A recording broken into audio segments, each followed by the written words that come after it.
সেই প্রক্রিয়াটাকে আমরা কি বলবো? গ্যামিটোজেনেসিস। সেই প্রক্রিয়াটাকে আমরা কি বলবো? গ্যামিটোজেনেসিস।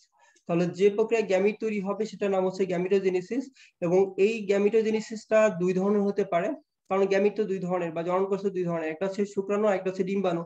এবং শুক্রাণু যে প্রক্রিয়া তৈরি হবে সেটার নাম হচ্ছে স্পার্মেটোজেনেসিস। এখানে খেয়াল করেন এই লাইনটা, স্পার্মেটোজেনেসিস হচ্ছে শুক্রাণু তৈরি হওয়ার প্রক্রিয়া বা উৎপন্ন করার প্রক্রিয়া, আর ডিম্বাণু উৎপন্নের প্রক্রিয়াকে বলি ওজেনেসিস।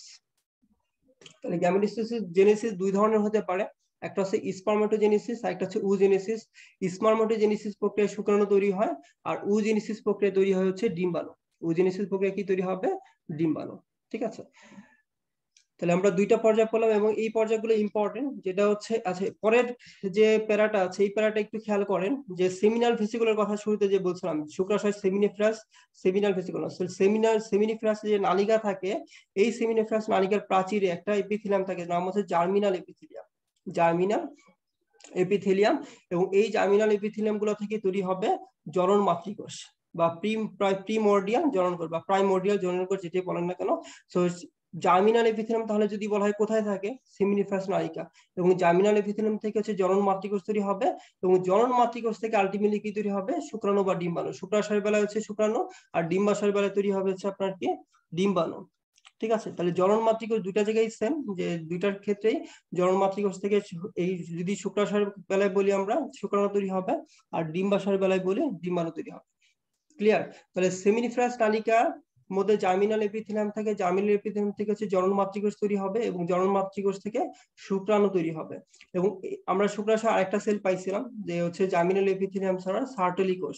এই সার্টলি কোষ থেকে হচ্ছে, আচ্ছা ওইখানে আমরা লিডিক সেল পাইছি, ইন্টারস্টিশিয়াল কোষ পেয়েছি। এই ইন্টারস্টিশিয়াল কোষ আর লিডিক সেল বা হচ্ছে সেমিনিফেরাস নালিকার মধ্যে যে জার্মিনাল এপিথেলিয়াম পেলাম, এর বাইরে আরেকটা কোষ হচ্ছে সার্টলি কোষ। এর বাইরে আরেকটা কোষ কি আছে? সার্টলি কোষ, যেটা হচ্ছে শুক্রাণুর পুষ্টি সরবরাহ করবে। যেটা হচ্ছে কি করবে? শুক্রাণুর পুষ্টি সরবরাহ করবে। তাহলে যদি বলা হয় যে সার্টলি কোষগুলোর কাজ কি? সার্টলি কোষগুলোর কাজ হচ্ছে শুক্রাণুর পুষ্টি সরবরাহ করা। সার্টলি কোষগুলোর কাজ হচ্ছে কি? শুক্রাণুর পুষ্টি সরবরাহ করা। তাহলে এই প্যারা থেকে কয়েকটা জিনিস ইম্পর্টেন্ট, যে জার্মিনাল এপিথেলিয়াম কোথায় থাকে? সেমিনিফেরাস নালিকাতে। জার্মিনাল এপিথেলিয়াম থেকে হচ্ছে জনন মাতৃকোষ তৈরি হবে, আর জনন মাতৃকোষের বা সেমিনিফেরাস নালিকার যে জার্মিনাল এপিথেলিয়াম থাকে, এর বাইরে আরো একটা কোষ থাকে সার্টলি কোষ। সার্টলি কোষ থেকে হচ্ছে শুক্রাণু পুষ্টি সরবরাহ হয়, বা সার্টলি কোষ হচ্ছে শুক্রাণু পুষ্টি সরবরাহ করে। ঠিক আছে, আচ্ছা এখানে বর্ণনা দেওয়া আছে কিছুটা, যে জনন মাতৃকোষের কথা যে বললাম, যেটা হচ্ছে সেমিনিফেরাস নালিকার জার্মিনাল এপিথেলিয়াম থেকে তৈরি হচ্ছে। এই জনন কোষটা কি হবে? এখন সংখ্যা বৃদ্ধি পর্যায়ে যাবে এবং মাইটোসিস হবে। জনন মাতৃকোষে কি হবে? মাইটোসিস হয়। তাহলে যদি এখানে কোশ্চেন করে যে জনন মাতৃকোষে কোন ধরনের বিভাজন হয়? মাইটোসিস বিভাজন হয়। জনন মাতৃকোষে কি বিভাজন হবে? মাইটোসিস বিভাজন হবে।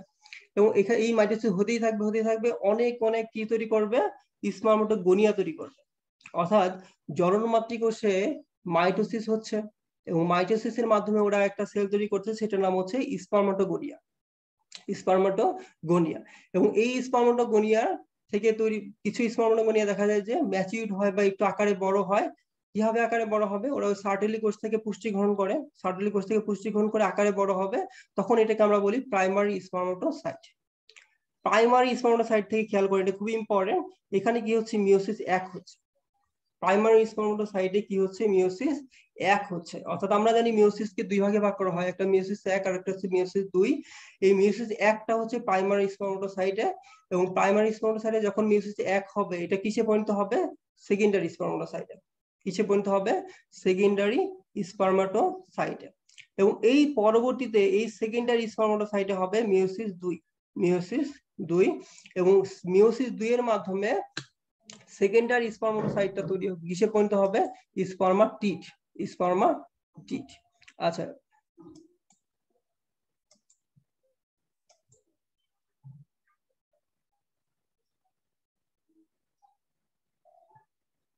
আচ্ছা ঠিক আছে, ওইটার ক্ষেত্রে আগের যে প্যারাটা রিপিট করার কথা বলেছেন, কোনটা বুঝতে অসুবিধা হয়েছে এটার ক্ষেত্রে? এক্ষেত্রে তো কয়েকবার বললাম যে সেমিনিফেরাস নালিকা থেকে হচ্ছে আপনার কি, সেমিনিফেরাস নালিকার মধ্যে জার্মিনাল এপিথেলিয়াম থাকবে, এটা একটু জানবেন। আর জার্মিনাল এপিথেলিয়াম থেকে জনন মাতৃকোষ তৈরি হবে। আর এই জার্মিনাল এপিথেলিয়ামের বাইরে আরো কিছু কোষ থাকে, নাম হচ্ছে সার্টলি কোষ। সার্টলি কোষ থেকে হচ্ছে কি শুক্রাণুর পুষ্টি সরবরাহ হবে। বা সার্টিফিকেট কোষ হচ্ছে শুক্রাণু পুষ্টি সরবরাহ করে। এতটুকু জানলে এখান থেকে হবে। আচ্ছা, যেটা এখান থেকে বলতেছিলাম যে হচ্ছে তাহলে স্পার্মাটোগোনিয়া ম্যাচিউরড হয়ে বা পুষ্টি গ্রহণ করে আকারে বড় হবে, সেটাকে আমরা বলছি প্রাইমারি স্পার্মাটোসাইট। প্রাইমারি স্পার্মাটোসাইটে মিউসিস 1 হচ্ছে, সেটা হচ্ছে কি সেকেন্ডারি স্পার্মাটোসাইট। সেকেন্ডারি স্পার্মাটোসাইট হচ্ছে মিউসিস 2 হচ্ছে। মিউসিস 2 এর মাধ্যমে ওরা কিসে পরিণত হচ্ছে? স্পার্মাটিড। তাহলে শুরুতে যেটা ছিল জনন মাতৃকোষ, সেখানে মাইটোসিস হলো, মাইটোসিসের মাধ্যমে স্পার্মাটোগোনিয়াতে কনভার্ট হলো। স্পার্মাটোগোনিয়া হচ্ছে আকারে বড় হলো, সেটাকে আমরা বলি প্রাইমারি স্পার্মাটোসাইট। সেখান থেকে সেকেন্ডারি স্পার্মাটোসাইটে তৈরি হচ্ছে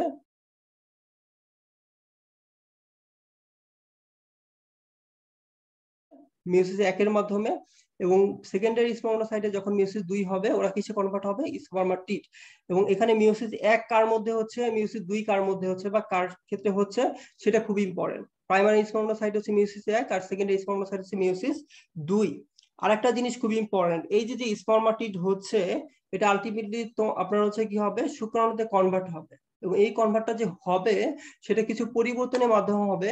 সেই পরিবর্তনগুলোকে আমরা কি বলি? স্পারমিওজেনেসিস। স্পারমিওজেনেসিস। তাহলে স্পারমিওজেনেসিসটা কি? এটা খুবই গুরুত্বপূর্ণ। যে পরিবর্তনের মাধ্যমে স্পার্মাটিড থেকে স্পার্ম তৈরি হয় বা শুক্রাণু তৈরি হয়, সেই পরিবর্তনগুলোকে আমরা বলবো স্পারমিওজেনেসিস। স্পারমিওজেনেসিস। যা পরের স্লাইডে যে এখানে আমরা অলরেডি এই কথাবার্তাগুলো এখানে বলে ফেলছি, একবার এখানে রিভিশন দিবেন।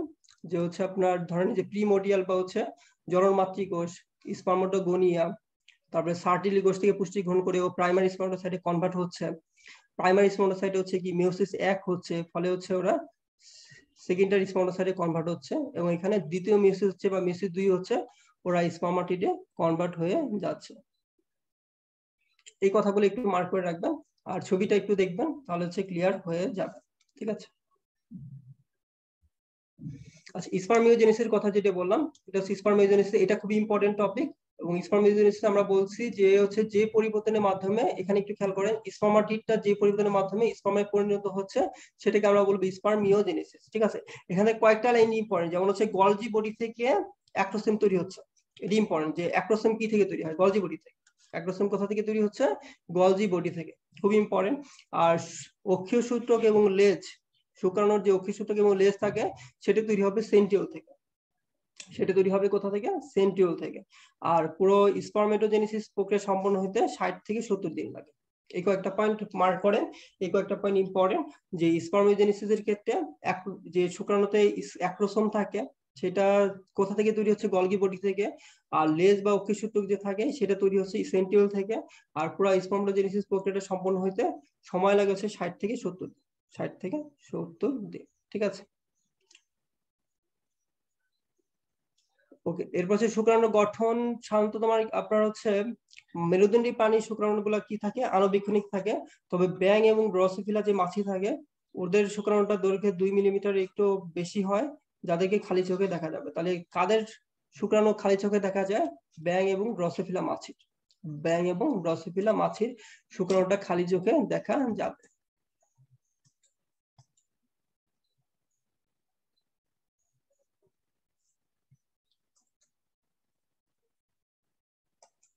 আচ্ছা, পেছনের স্লাইডটা যদি দেখতে চান, তাহলে এটা হচ্ছে পেছনের স্লাইড। আচ্ছা, এখানে যেটা বলতেছিলেন যে কয়টা কোষ আছে, এখানে আমরা যদি প্রাইমারি স্পার্মাটোসাইটটা বলি, দেখেন প্রাইমারি স্পার্মাটোসাইটটা তো হচ্ছে এটা। প্রাইমারি স্পার্মাটোসাইটে কি হচ্ছে? মিউসিস 1 হচ্ছে, তাহলে হচ্ছে দুইটা কোষ তৈরি হচ্ছে, এটা একটা, এটা একটা, দুইটা। এবং এই যে এই দুইটাকে আমরা বলতেছি সেকেন্ডারি স্পার্মাটোসাইট। তাহলে সেকেন্ডারি স্পার্মাটোসাইটে কি হচ্ছে? মিউসিস 2 হচ্ছে, তাহলে এটা থেকে এই সেকেন্ডারি স্পার্মাটোসাইট থেকে দুইটা কোষ তৈরি করবে। আর এই সেকেন্ডারি স্পার্মাটোসাইট থেকে দুইটা কোষ তৈরি হবে, তাহলে টোটাল তো 4টা হলো। অর্থাৎ একটা প্রাইমারি স্পার্মাটোসাইট থেকে কয়টা স্পার্মাটিড বা কয়টা স্পার্ম তৈরি হবে? 4টা তৈরি হবে। কয়টা তৈরি হবে? 4টা। একটা প্রাইমারি স্পার্মাটোসাইট থেকে দুইটা সেকেন্ডারি স্পার্মাটোসাইট তৈরি হবে, এবং 4টা স্পার্মাটিড তৈরি হবে। 4টা স্পার্মাটিড তৈরি হবে। ঠিক আছে। ওকে, তাহলে এখান থেকে আমরা বলছি যে স্পারমিওজেনেসিস খুব ইম্পর্টেন্ট, এখান থেকে ভালো করে পড়বেন। আচ্ছা, একটা শুক্রাণুতে কি কি থাকে? শুক্রাণু যদি আমরা বলি, এটা হচ্ছে তো আপনার হচ্ছে কি মাথা। এই অংশটাকে আমরা বলি মাথা। মাথাতে একটা টুপির মতো একটা অংশ থাকে, সেই অংশটা হচ্ছে অ্যাক্টোসোম, যেটা আমরা বললাম। এটা হচ্ছে গলগি বডি থেকে তৈরি হবে। অ্যাক্টোসোমটা কোথা থেকে তৈরি হবে? Golgi body. এর মধ্যে নিউক্লিয়াস থাকে।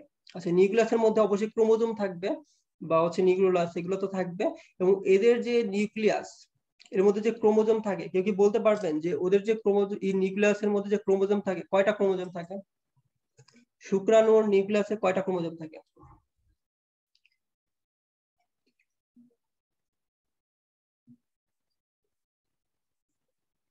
আচ্ছা, অনেকে বলছে এন এন এন, আবার হচ্ছে অনেকে 23 বলছে। আচ্ছা 23 অনেক না, একজন বলছে অনেক। আচ্ছা অনেক না, 23টা ক্রোমোজোম। শুক্রাণুর যে নিউক্লিয়াস বা শুক্রাণুতে যদি বলা হয় ইসের ক্রোমোজোমের সংখ্যা কত? 23টা। শুক্রাণুতে ক্রোমোজোমের সংখ্যা কত? 23টা। একইভাবে ডিম্বাণুতে ক্রোমোজোমের সংখ্যা 23টা। শুক্রাণুতে 23টা, ডিম্বাণুতে 23টা। ঠিক আছে, ওকে। তারপরে হচ্ছে সেন্টিওল। সেন্টিওলটা হচ্ছে এখানে থাকে যে গ্রীবার দিকে, গ্রীবা এই অঞ্চলটাকে আমরা বলি গ্রীবা, গ্রীবাতে সেন্টিওল পাই। তাহলে সেন্টিওলটা যদি বলা হয় শুক্রাণুর কোন অংশে থাকে, সেন্টিওলটা থাকে হচ্ছে গ্রীবাতে। সেন্টিওলটা কোথায় থাকবে? গ্রীবাতে। আর মাইটোকন্ড্রিয়া হচ্ছে মধ্যখণ্ড। তাহলে মতে মধ্যখণ্ড, এটা একটু মনে রাখবেন, মতে মধ্যখণ্ড আর মতে হচ্ছে মাইটোকন্ড্রিয়া। তাহলে আমরা মধ্যখণ্ডে মাইটোকন্ড্রিয়া পাই, মধ্যখণ্ডে কি পাই? মাইটোকন্ড্রিয়া পাই। এরপর হচ্ছে লেজ, এর মধ্যে অক্ষিসূত্র আছে বা প্লাজমা ঝিল্লি আছে, এগুলো থাকবে। বা শেষ খণ্ড হিসেবে তো আপনার শেষের অংশটা থাকবে। কিন্তু এখান থেকে খুব বেশি ইম্পর্টেন্ট যে আমরা মস্তকে কি পাই? মস্তকে পাই হচ্ছে অ্যাক্রোসোম, যেটা গলগি বডি থেকে তৈরি হচ্ছে। আর নিউক্লিয়াস পাই, যেটার মধ্যে হচ্ছে ক্রোমোজোম থাকবে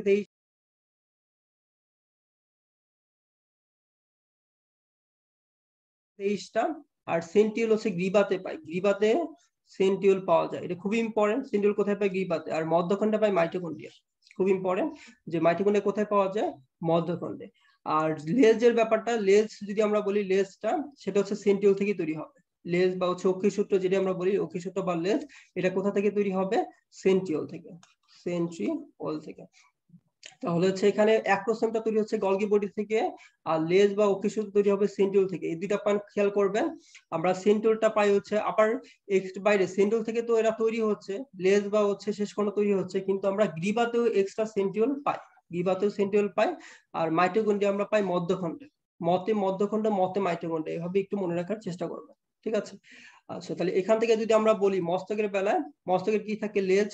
এবং এন সংখ্যক বলতে এখানে হ্যাপ্লয়েড সংখ্যক, অর্থাৎ 23টা ক্রোমোজোম বোঝানো হয়েছে। আর এখানে হচ্ছে নিউক্লিয়াসকে ঢেকে রাখে অ্যাক্রোসোম, এটি ইম্পর্টেন্ট। তাহলে হচ্ছে নিউক্লিয়াস এবং অ্যাক্রোসোম আমরা কোথায় পাই? মস্তকে। গ্রীবাতে সেন্টিউল পাই, এটা মার্ক করেন, গ্রীবাতে পাই সেন্টিউল। ঠিক আছে। আর মধ্যখণ্ডে পাই মাইটোকন্ড্রিয়া, মধ্যখণ্ডে কি পাই? মাইটোকন্ড্রিয়া, এটা একটু মার্ক করেন যে মাইটোকন্ড্রিয়া আমরা কোথায় পাই? মাইটোকন্ড্রিয়া আমরা পাই, মাইটোকন্ড্রিয়া আমরা কোথায় পাই? সেটা হচ্ছে মধ্যখণ্ডে।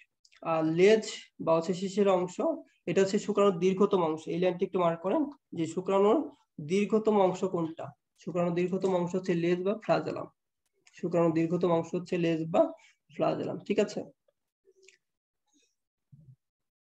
ওকে। এরপরে হচ্ছে আমরা ওজেনেসিস যদি বলি, একই ভাবে একই সেম জিনিসই, জাস্ট এখানেও আপনার হচ্ছে পার্থক্য একটু আছে, কিন্তু সেম এটা হচ্ছে আপনার থিমটা একই। ঠিক আছে, যেমন এখানে ওইখানে জন্মমাতৃক কোষ ছিল, এখানে জন্মমাতৃক কোষ হবে, এবং এখানে জন্মমাতৃক কোষে মাইটোসিস হবে, ওইখানে হয়েছিল। এবং মাইটোসিসের মাধ্যমে ওইখানে কি তৈরি করছিল? স্পার্মাটোগোনিয়া, কিন্তু এখানে তৈরি হবে উগোনিয়া।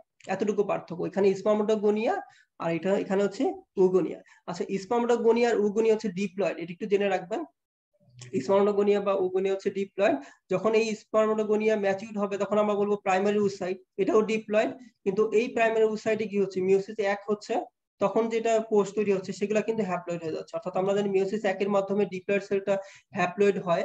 অর্থাৎ প্রাইমারি ওসাইটে যখন মিওসিস এক হচ্ছে, ওরা সেকেন্ডারি ওসাইট হচ্ছে। সেকেন্ডারি ওসাইট থেকে পরবর্তী যে অংশগুলা বা পরবর্তী যে কোষগুলা, তারা কিন্তু সবই হ্যাপ্লয়েড। বাকি সবগুলাই কিন্তু উটিড বলেন, ডিম্বাণু বলেন বা সেকেন্ডারি ওসাইট বলেন, সবগুলাই কিন্তু হ্যাপ্লয়েড হবে। ইভেন তো আপনার কি পোলার বডি গুলো যে তৈরি হবে, সেটাও কিন্তু হ্যাপ্লয়েড। তাহলে এখানে যেটা আমরা বলছিলাম যে উগোনিয়াটা ম্যাচিউরড হবে, ম্যাচিউরড বা বড় হবে আকারে, সেই বড় আকারের উগোনিয়াটাকে আমরা বলবো প্রাইমারি ওসাইট। প্রাইমারি ওসাইটে মিওসিস এক হবে, ওরা একটা ওইখানে যেমন দুইটা সেকেন্ডারি স্পার্মাটোসাইট তৈরি হচ্ছিল, কিন্তু এখানে কি হবে? একটা সেকেন্ডারি ওসাইট তৈরি হবে, আর একটা তৈরি হবে পোলার বডি। ঠিক আছে, তো এখানে কিন্তু দুইটা সেকেন্ডারি ওসাইট তৈরি হবে না, এখানে একটা পোলার বডি আর একটা সেকেন্ডারি ওসাইট তৈরি হবে। এরপর সেকেন্ডারি ওসাইটের মধ্যে আবারও মিওসিস দুই হবে, এবং এই পাশ থেকে হচ্ছে আপনার কি পোলার বডির মধ্যে হবে মিওসিস দুই, এবং একটা পোলার বডি থেকে দুইটা পোলার বডি এই পাশে তৈরি হবে। আর এখান থেকে যে সেকেন্ডারি ওসাইটে মিওসিস দুই হলো, এখান থেকে একটা উটির তৈরি হবে আর একটা পোলার বডি তৈরি হবে। তাহলে আলটিমেটলি পোলার বডি তৈরি হচ্ছে কয়টা? তিনটা। পোলার বডি কয়টা তৈরি হচ্ছে? তিনটা। আর উটিড বা ডিম্বাণু তৈরি হচ্ছে কয়টা? একটা। তাহলে এখান থেকে একটা লাইন খুবই ইম্পর্টেন্ট, যেটা হচ্ছে এই যে এই লাইনটা একটু খেয়াল করেন, এই স্লাইডের শেষের দিকে, যে একটি প্রাইমারি ওসাইট থেকে একটি বড় উটিড আর তিনটা পোলার বডি তৈরি হবে। তাহলে ওইখানে যেটা বলতেছিলাম যে আমরা স্পারমাটোজেনেসিসের বেলায় একটা প্রাইমারি স্পারমাটোসাইট থেকে 4টা স্পারমাটিড বা 4টা স্পার্ম তৈরি হয়, কিন্তু একটা প্রাইমারি উসাইট থেকে 3টা পোলার বডি তৈরি হবে আর একটা উটিড তৈরি হবে। 3টা পোলার বডি আর একটা হচ্ছে কি উটিড। এটা একটু ভালো করে খেয়াল করবেন, এটা একবার পরীক্ষায় আসছিল, রিসেন্ট পরীক্ষা। সো এটা খুবই ইম্পর্টেন্ট যে কয়টা পোলার বডি তৈরি হচ্ছে, 3টা, এবং হচ্ছে একটা উটিড। এবং পোলার বডি গুলো নষ্ট হয়ে যাবে বা বিনষ্ট হয়ে যাবে, এই লাইনটা একটু মার্ক করেন যে পোলার বডি গুলার কোনো হচ্ছে ফাংশন নাই বা কাজ নাই, ওরা সাধারণত কি হয়ে যায়, নষ্ট হয়ে যায়। ঠিক আছে, তো আগের মতো যদি আবার মার্ক করি, সংখ্যা বৃদ্ধি পর্যায়ে হচ্ছে উগুনিয়া তৈরি হচ্ছে, উগুনিয়া থেকে হচ্ছে প্রাইমারি উসাইট তৈরি হচ্ছে, প্রাইমারি উসাইট থেকে হচ্ছে আপনার কি পরে সেকেন্ডারি উসাইটে কনভার্ট হবে মিওসাইটের মিওসাইজ বা হচ্ছে তোর মিওসিস বিভাজনের মাধ্যমে। সেকেন্ডারি উসাইট থেকে তৈরি হবে আপনার হচ্ছে উটিড, এবং এর ফলে এই উটিড যে হচ্ছে, এবং এই উটিড তৈরি হওয়ার সাথে 3টা পোলার বডি তৈরি হবে, যেটা শেষ লাইন বললাম। এই লাইনটাই বেশি ইম্পর্টেন্ট যে একটা প্রাইমারি উসাইট থেকে পোলার বডি কয়টা তৈরি হচ্ছে, 3টা, আর একটা হচ্ছে ডিম্বাণু বা ওটি তৈরি হচ্ছে, একটা ডিম্বাণু বা ওটি তৈরি হচ্ছে। ঠিক আছে,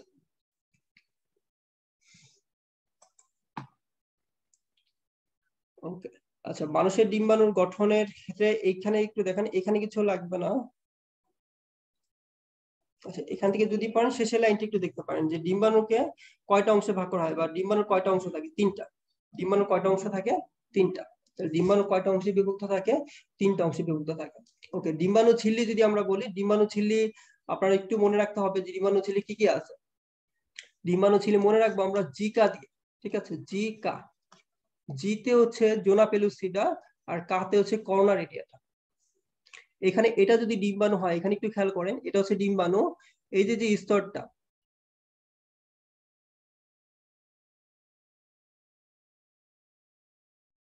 এই যে যে স্তরটা, এই স্তরটাকে আমরা বলবো জোনা পেলুসিডা। এই স্তরটার নাম হচ্ছে কি জোনা পেলুসিডা।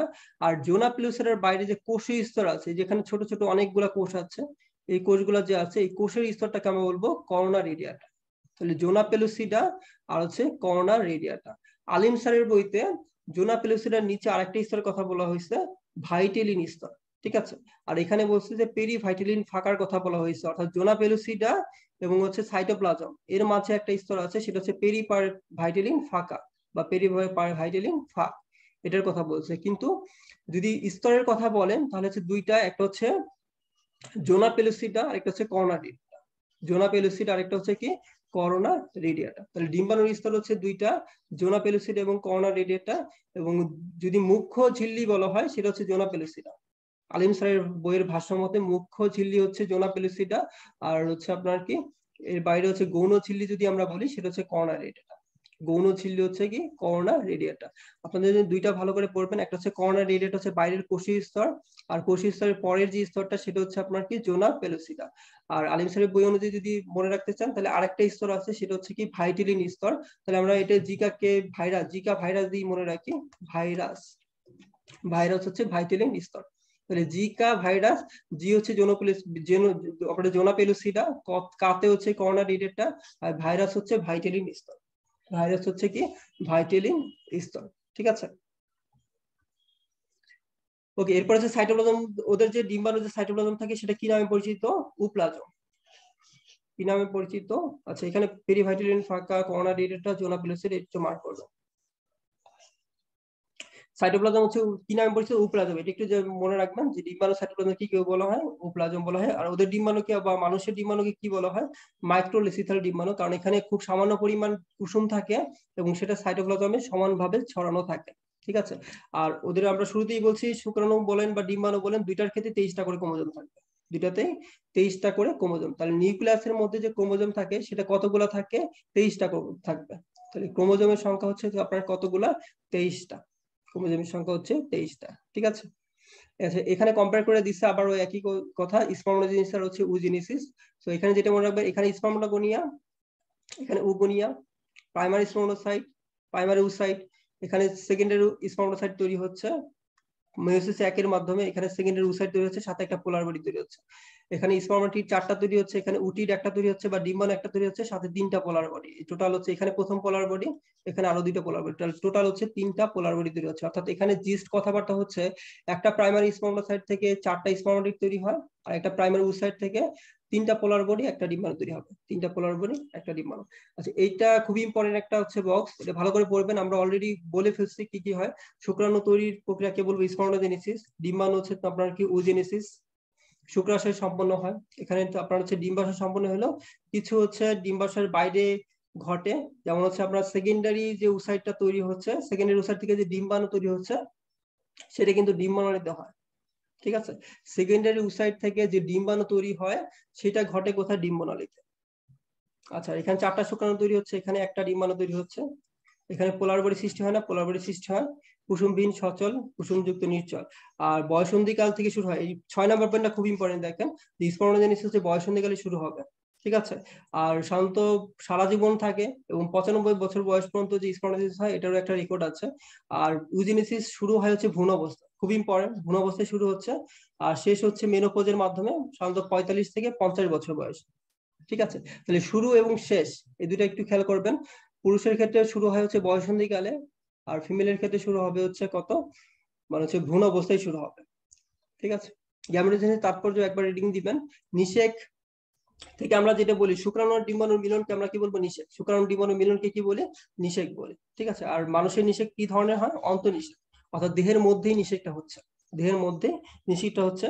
আর শুক্রাণু ডিম্বাণু মিলিত হয়ে যে কোষটা তৈরি করবে, দেখেন শুক্রাণু হ্যাপ্লয়েড ডিম্বাণু হ্যাপ্লয়েড, ও যখন মিলিত হয়ে একটা কোষ তৈরি করবে সেই কোষটাকে আমরা কি বলি, জাইগোট। জাইগোট হচ্ছে ডিপ্লয়েড, কারণ শুক্রাণু হ্যাপ্লয়েড ডিম্বাণু হ্যাপ্লয়েড, দুই হ্যাপ্লয়েড মিলে কি তৈরি হবে, ডিপ্লয়েড একটা কোষ তৈরি হবে, এই জন্য জাইগোটটা হচ্ছে কি ডিপ্লয়েড, জাইগোটটা হচ্ছে কি ডিপ্লয়েড। তাহলে শুক্রাণু হ্যাপ্লয়েড ডিম্বাণু হ্যাপ্লয়েড এবং দুই হ্যাপ্লয়েড কোষ মিলিত হয়ে জাইগোট তৈরি করবে, এই জন্য জাইগোটটা হচ্ছে কি ডিপ্লয়েড। আচ্ছা, এরপরের প্যারাতে একটু দেখেন যে শুক্রাণু ক্ষরণের পর ওর নিষিক্তকরণ ক্ষমতাটা কত ঘন্টা পর্যন্ত বজায় থাকে, 12 থেকে 24 ঘন্টা, অর্থাৎ ও 12 থেকে 24 ঘন্টা পর্যন্ত ডিম্বাণুকে নিষিক্ত করতে পারে, বা নিষিক্ত করার ক্ষমতা ওদের বজায় থাকবে হচ্ছে 12 থেকে 24 ঘন্টা পর্যন্ত। এটা একটু খেয়াল রাখবেন যে কত ঘন্টা পর্যন্ত ওদের নিষিক্তকরণ ক্ষমতাটা বজায় থাকে। আর কতদিন পর্যন্ত বাঁচতে পারে, 3 দিন, অর্থাৎ ইসি যৌনাঙ্গের মধ্যে ওরা 3 দিন পর্যন্ত বেঁচে থাকতে পারে। আর ডিম্বাণু নিষিক্ত হওয়ার ক্ষমতা থাকে 24 থেকে 36 ঘন্টা, অর্থাৎ একটা ডিম্বাণু যখন খরিত হবে অর্থাৎ ডিম্বপাত হবে তখন ওদের 24 থেকে 36 ঘন্টা সময় থাকে নিষ্কৃত হওয়ার। এরপরে যদি হয়ে যায় তাহলে ওর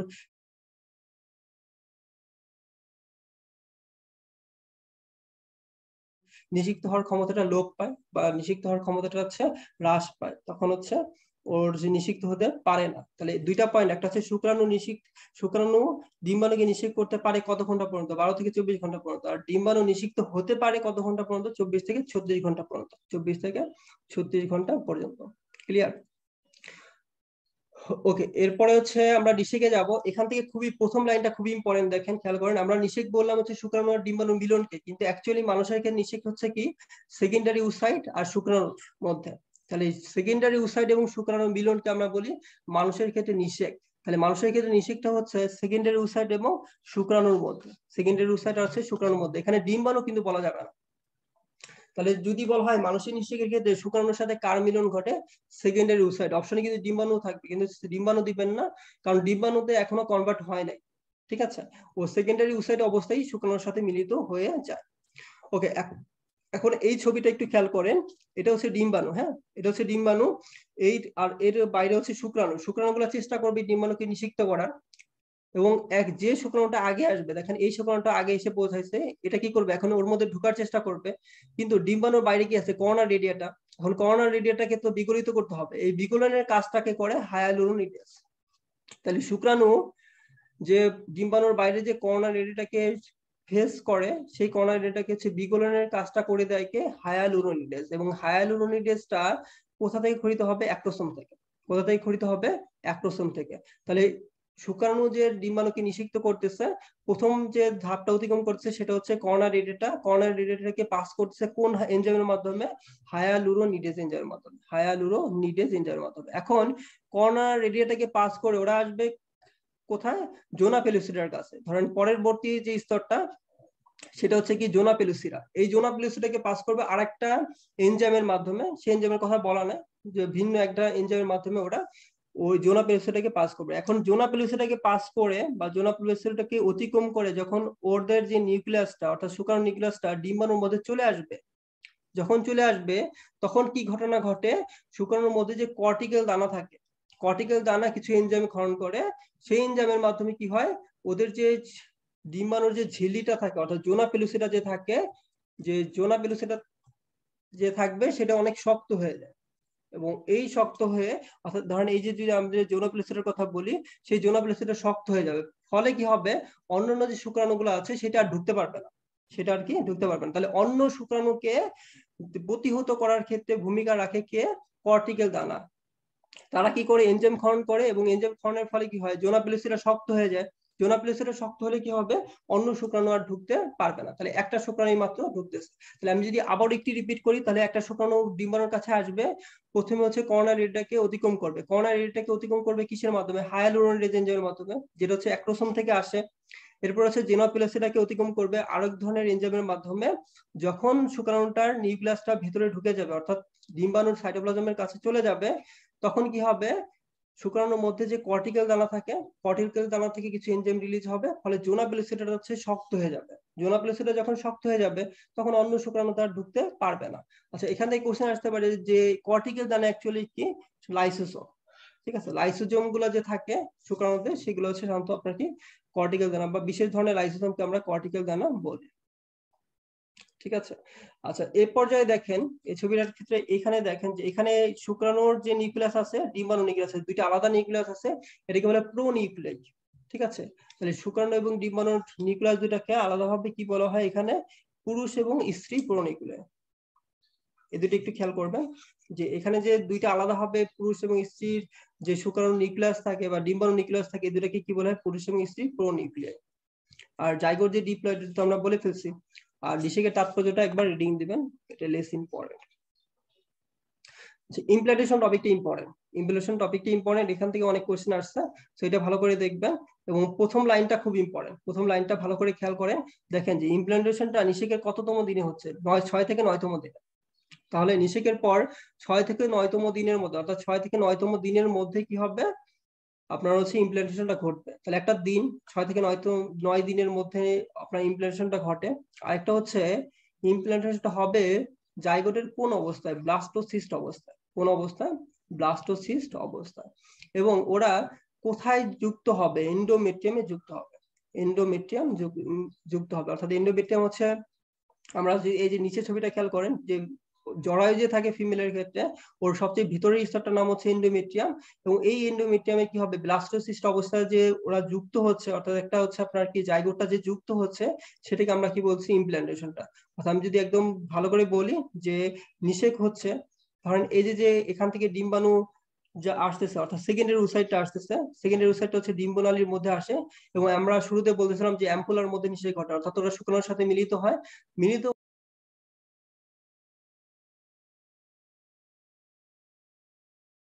হয়ে ওদের যে জিনিসটা ঘটে, ওরা সামনের দিকে আগাইতে থাকে, সামনের দিকে আগাইতে থাকবে, আগাইতে আগাইতে কি হবে, ওরা জরায়ুতে আসবে।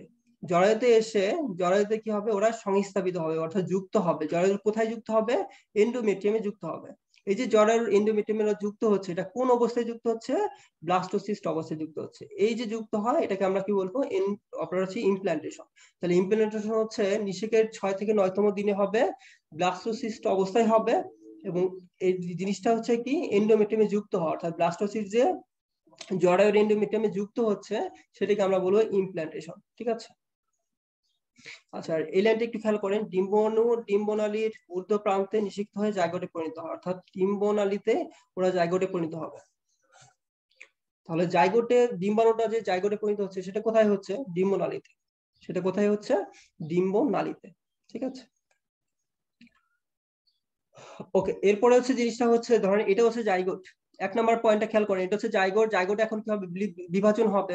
এবং এই জাইগোটিক বিভাজনকে আমরা ক্লিভেজ বলি। এটাকে কি বলি, ক্লিভেজ। অর্থাৎ যদি বলা হয় ক্লিভেজ কি, জাইগোটিক বিভাজন। ক্লিভেজ হচ্ছে জাইগোটের বিভাজন। বিভাজনের ফলের মাধ্যমে ওরা অনেকগুলা কোষ তৈরি করবে, যেমন এখানে 4টা কোষ তৈরি করছে, এরপরে অনেক অনেক কোষ তৈরি করবে।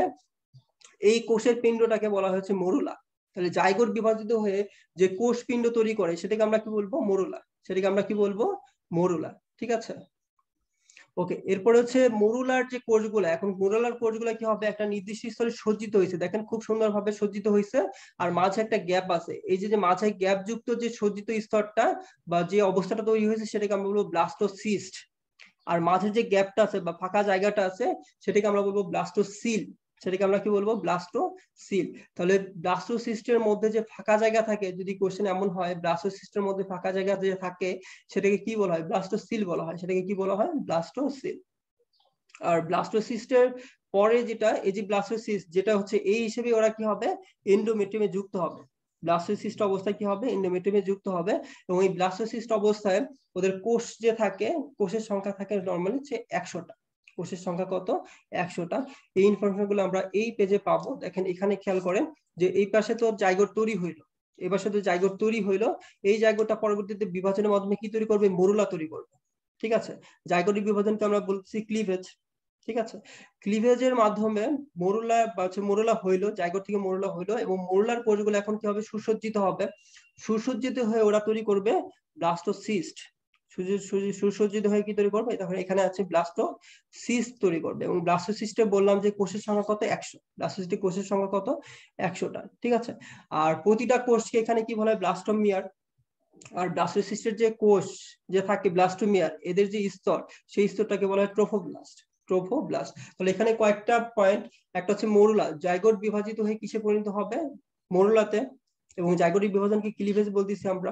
ক্লিভেজের মাধ্যমে মরুলা হলে এখন মরুলার কোষগুলো সুসজ্জিত হবে, তখন সেই দশাটার নাম হচ্ছে ব্লাস্টোসিস্ট। ব্লাস্টোসিস্টের কোষের সংখ্যা হচ্ছে 100, এবং প্রতিটা কোষকে ব্লাস্টোমিয়ার বলা হয়। এবং এই ব্লাস্টোমিয়ার যে কোষ স্তর, সেই স্তরটার নাম হচ্ছে ট্রোফোব্লাস্ট। ব্লাস্টোসিস্টের যে কোষস্তর, সেই কোষস্তরটার নাম হচ্ছে কি, ট্রোফোব্লাস্ট। ট্রোফোব্লাস্ট। ঠিক আছে, বাকি কথাবার্তা আমরা বলে ফেলছি, যে শেষের দিকে ইমপ্ল্যান্টেশন আছে সেটা আমরা অলরেডি বলছি, এখান থেকে আর কিছু লাগবে না।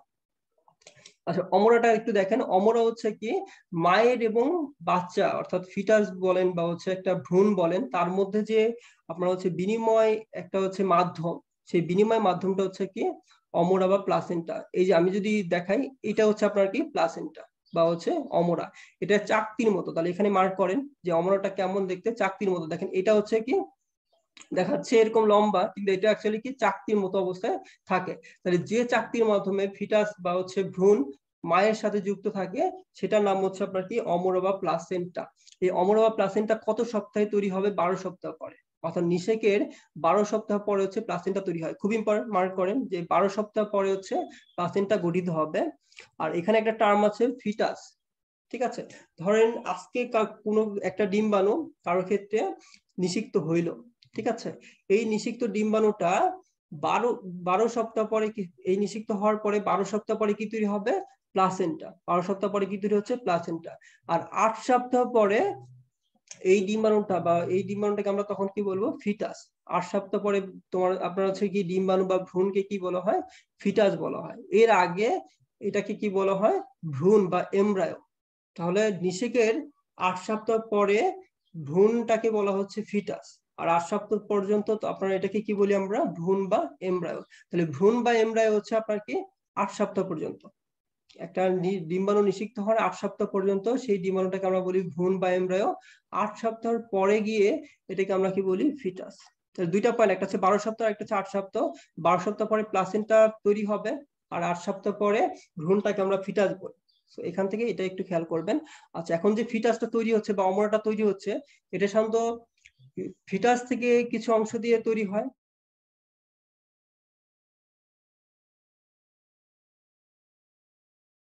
আবার কিছু অংশ তৈরি হবে হচ্ছে মায়ের দেহের কিছু অংশ থেকে, অর্থাৎ এন্ডোমেট্রিয়াম দিয়ে। ঠিক আছে, তাহলে এই যে অমরা বা প্লাসেন্টা তৈরি হয়, সেটা দুইটা পাশ থেকেই আসে, অর্থাৎ বাচ্চা থেকেও আসবে, আবার মায়া থেকে আসবে। অর্থাৎ ফিটাস বা বাচ্চা থেকে কোনটা আসতেছে, কোরিয়নিক কোষ বা হচ্ছে যেটাকে আমরা বলি কোরিয়নিক ভিলাই। তাহলে যদি আপনাকে বলে প্লাসেন্টা বা অমরার ক্ষেত্রে ফিটাসের অংশ কোনটা, কোরিয়নিক কোষ বা কোরিয়নিক ভিলাই।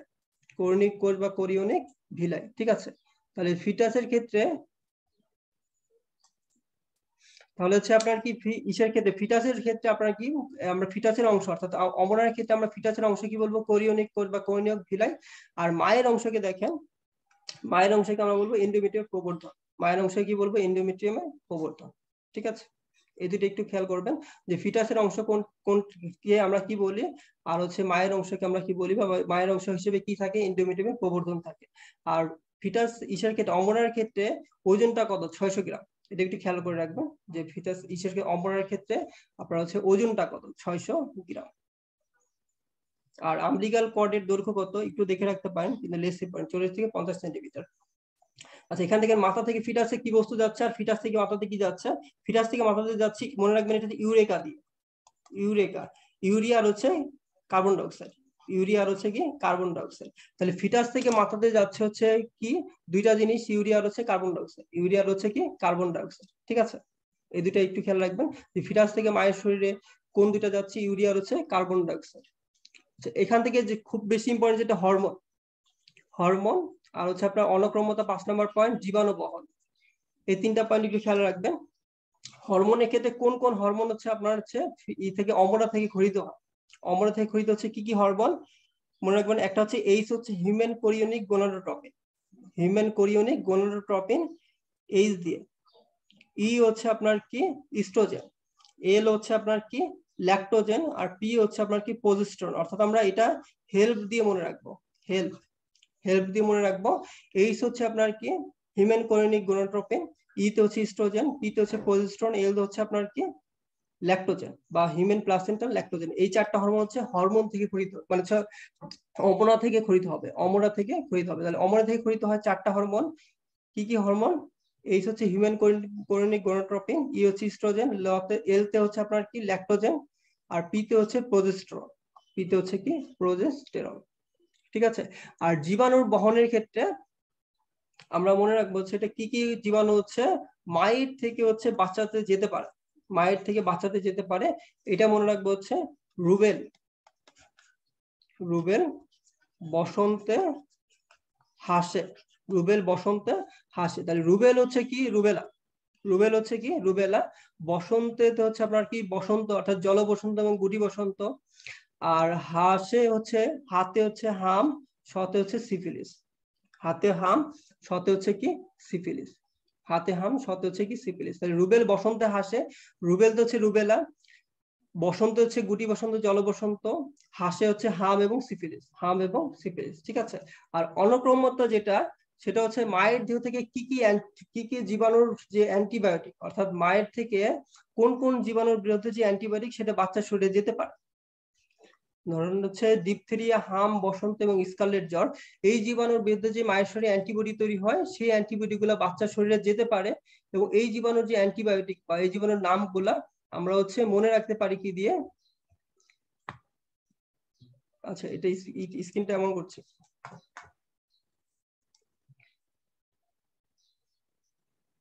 আচ্ছা, এটা আচ্ছা একটু দেখি।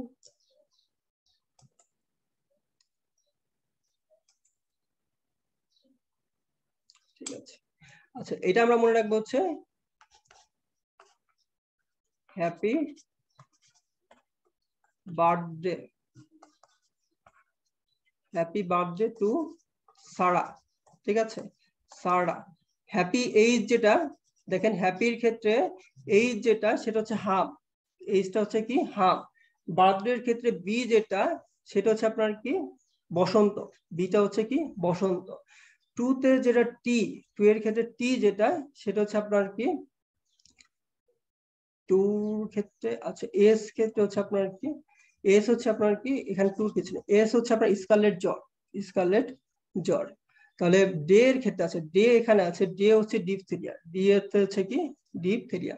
তাহলে এইচ এর ক্ষেত্রে হ্যাপি বার্থডে টু সারা, এটা দিয়ে আমরা মনে রাখবো কোন কোন অ্যান্টিবডি গুলা মায়ের থেকে বাচ্চাতে প্রবেশ করতে পারে। হ্যাপির ক্ষেত্রে এইচ হচ্ছে কি হাম, হ্যাপির ক্ষেত্রে এইচটা হচ্ছে কি হাম। বার্থডের ক্ষেত্রে বিটা হচ্ছে কি আপনার বি বসন্ত। আর ডে এর ক্ষেত্রে হচ্ছে ডিপথেরিয়া, ডে ডিটা দিয়ে হচ্ছে ডিপথেরিয়া। আর হচ্ছে সারার ক্ষেত্রে এস হচ্ছে স্কারলেট জ্বর, সারার ক্ষেত্রে এস হচ্ছে কি স্কারলেট জ্বর। ঠিক আছে। সো এখান থেকে এই তিনটা পয়েন্টই ভালো করে দেখবেন, একটা হচ্ছে অনক্রমতা, জীবাণু বহন, আর হচ্ছে হরমোন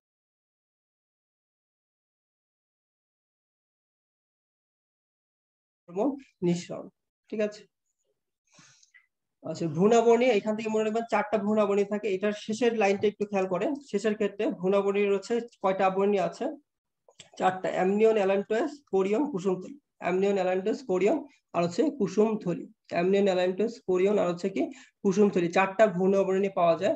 এই চারটা ভ্রূণাবরণীর নাম পড়তে হবে, খুবই ইম্পর্টেন্ট, যে হচ্ছে কয়টা ভ্রূণাবরণী এবং কি কি ভ্রূণাবরণী পাওয়া যায়।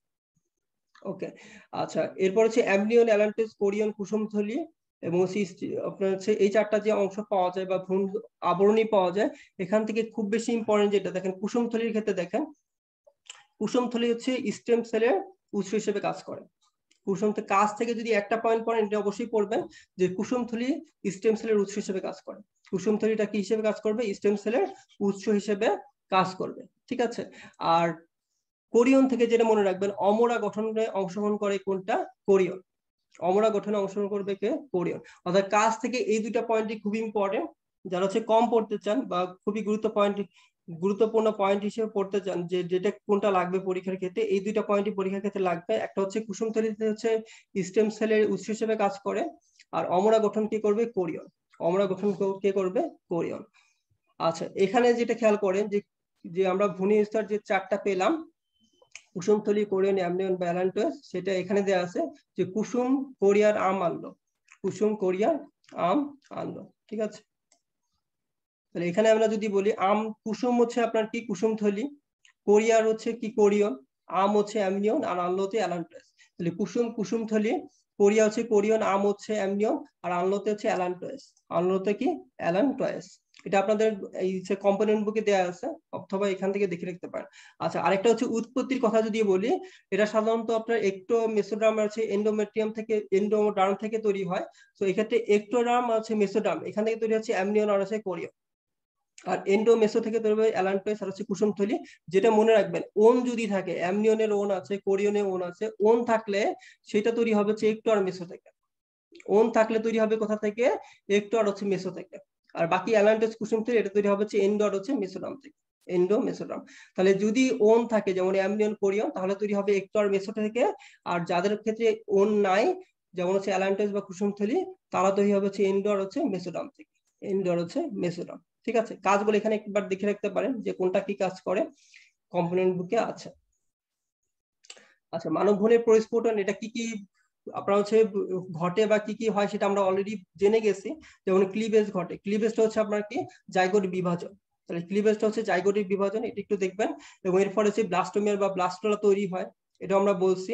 এবং ব্লাস্টোলে যে একটা গহ্বর দেখা যায়, তরলপূর্ণ গহ্বর, সেটা হচ্ছে ব্লাস্টোসিল, এটাও বলা হয়ে গেছে। এবং ব্লাস্টোলের প্রাচীর যে বা হচ্ছে স্তর যেটা থাকে, সেটাকে বলা হচ্ছে ব্লাস্টোডার্ম বা ট্রোফোব্লাস্ট। এটার একটা নাম হচ্ছে ট্রোফোব্লাস্ট, ব্লাস্টোডার্ম বা হচ্ছে ট্রোফোব্লাস্ট, ঠিক আছে।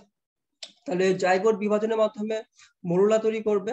মরুলার ফলে হচ্ছে আপনার কি? ব্লাস্টোসিল, ব্লাস্টোলা তৈরি হবে। ব্লাস্টোসিলের মধ্যে একটা, ব্লাস্টোলার মধ্যে একটা গহ্বর দেখা যায়, যেটা হচ্ছে তরলে পূর্ণ, যেটা নাম হচ্ছে ব্লাস্টোসিল। আর এরপরে ক্লিভেজের পরের দশা হচ্ছে গ্যাস্টুলেশন।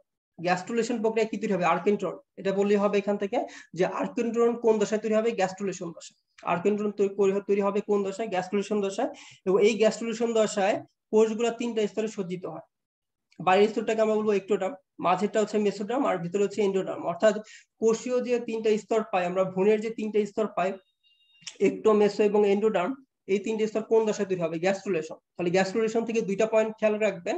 গ্যাস্ট্রুলেশন আছে আর্কেন্ট্রন নামক খাদ্য গহ্বর তৈরি হয়। এখানে বলতে পারে আর্কেন্ট্রন কি? খাদ্য গহ্বর বা আন্তরিক গহ্বর। এই আন্তরিক গহ্বর বা খাদ্য গহ্বর যে তৈরি হচ্ছে, সেটা কোন দশায় তৈরি হচ্ছে? গ্যাস্ট্রুলেশন দশায়। আর গ্যাস্ট্রুলেশন দশায় ভ্রূণের তিনটা আবরণ পাওয়া যায়, একটো, মেসো, এন্ডো। একটো, মেসো, এন্ডো, ঠিক আছে। আর এটা যদি দেখেন এখানে খেয়াল করেন, এটা হচ্ছে আর্কেন্ট্রন বা দেহ গহ্বর। এটা যে ছিদ্রের মাধ্যমে বাইরে উন্মুক্ত হয় সেটাকে বলে ব্লাস্টোপোর। তাহলে ব্লাস্টোপোরটা একটু দাগাবেন, যে আর্কেন্ট্রনটা যে ছিদ্র পথে বাইরে উন্মুক্ত হয় বা বাইরে বের হয় বা বাইরের হচ্ছে একটা ছিদ্র যে থাকে, সেই ছিদ্রটার নাম হচ্ছে ব্লাস্টোপোর। এখানে খেয়াল করেন যে ব্লাস্টোপোর হচ্ছে আর্কেন্ট্রনের বাইরের ছিদ্রপথ। অর্গানোজেনেসিস, অর্গান মানে অঙ্গ, জেনেসিস মানে তৈরি হয়। তাহলে যে দশায় অঙ্গগুলা তৈরি হবে, সেই দশাটাকে আমরা বলবো অর্গানোজেনেসিস। এখান থেকে বিভিন্ন ছোট ছোট অঙ্গ যেটা আস্তে আস্তে বড় হতে থাকবে, সেই অঙ্গগুলা তৈরি হবে হচ্ছে অর্গানোজেনেসিস প্রক্রিয়া। তাহলে আমরা তিনটা দশা পেলাম, একটা হচ্ছে ক্লিভেজ, গ্যাস্ট্রুলেশন আর অর্গানোজেনেসিস। ক্লিভেজের ক্ষেত্রে আমরা তো বললাম ব্লাস্টুলা বা হচ্ছে ব্লাস্টোসিল, এগুলো আমরা ক্লিভেজের ক্ষেত্রে পাই বা ক্লিভেজের মাধ্যমে পাই। আর গ্যাস্ট্রুলেশন বা গ্যাস্ট্রুলেশন দশা হচ্ছে আর্কেন্ট্রন নামক খাদ্য গহ্বরটা তৈরি হয়। এখানে হচ্ছে ভ্রূণীয় তিনটে স্তর পাওয়া যায়, একটো, মেসো আর হচ্ছে এন্ডো। আর অর্গানোজেনেসিস প্রক্রিয়া হচ্ছে অঙ্গ তৈরি হবে। তাহলে এই কয়েকটা পয়েন্ট এখান থেকে খেয়াল করলে হবে। ঠিক আছে। আচ্ছা, এরপরে হচ্ছে তিনটা ভূমিস্তরের পরিণতি, খুবই ইম্পর্টেন্ট টপিক। তিনটা ভূমিস্তরের যে পরিণতি বা কোন স্তর থেকে কি আসে সেটা আমরা একটু সিম্পলি মনে রাখার চেষ্টা করব। এই চার্টটা একটু দেখেন, আপনাদের বইতে এই চার্টটা আছে যে একটু থেকে কি তৈরি হবে, মেসো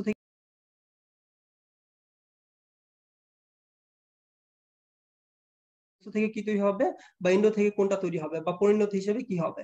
তো এখান থেকে সিম্পলি যেটা মনে রাখবো, একটুটা মনে রাখবেন। একটু আমরা যেমন হচ্ছে আমাদের যে আপনাদের যে বইটা আছে জুলজি বই, সেখানে 3 থেকে খেয়াল করবেন, 3 থেকে যে নবম চ্যাপ্টার সেটা হচ্ছে মানবদেহ রিলেটেড, অর্থাৎ মানবদেহের বিভিন্ন অংশ রিলেটেড যে হচ্ছে চ্যাপ্টার গুলা, সেটা হচ্ছে 3 থেকে 9 চ্যাপ্টার, অর্থাৎ তৃতীয় থেকে নবম চ্যাপ্টার যেটা আছে মানবদেহের অংশ রিলেটেড। সো একটোডার্ম থেকে কোন অংশটা আসবে বা কোন চ্যাপ্টারটা একটোডার্ম থেকে উৎপন্ন হয়, সেটা একবারে সিম্পলি আমরা মনে রাখবো 8 নাম্বার চ্যাপ্টার। অর্থাৎ এখানে 8 নাম্বার চ্যাপ্টার আমরা স্নায়ুতন্ত্র পাই, 8 নাম্বার চ্যাপ্টার আমরা চোখ পাই, অর্থাৎ সমন্বয় চ্যাপ্টার যেটা, 8 নাম্বার চ্যাপ্টার আমরা অন্তঃকর্ণ পাই বা কানের অংশগুলো পাই। তাহলে 8 নাম্বার চ্যাপ্টার হচ্ছে একটোডার্ম থেকে আসে। 8 নাম্বার চ্যাপ্টারটা হচ্ছে কোথা থেকে আসবে, একটোডার্ম, সিম্পলি। হ্যাঁ, তাহলে একটোডার্ম থেকে 8 নাম্বার চ্যাপ্টারটা আসবে।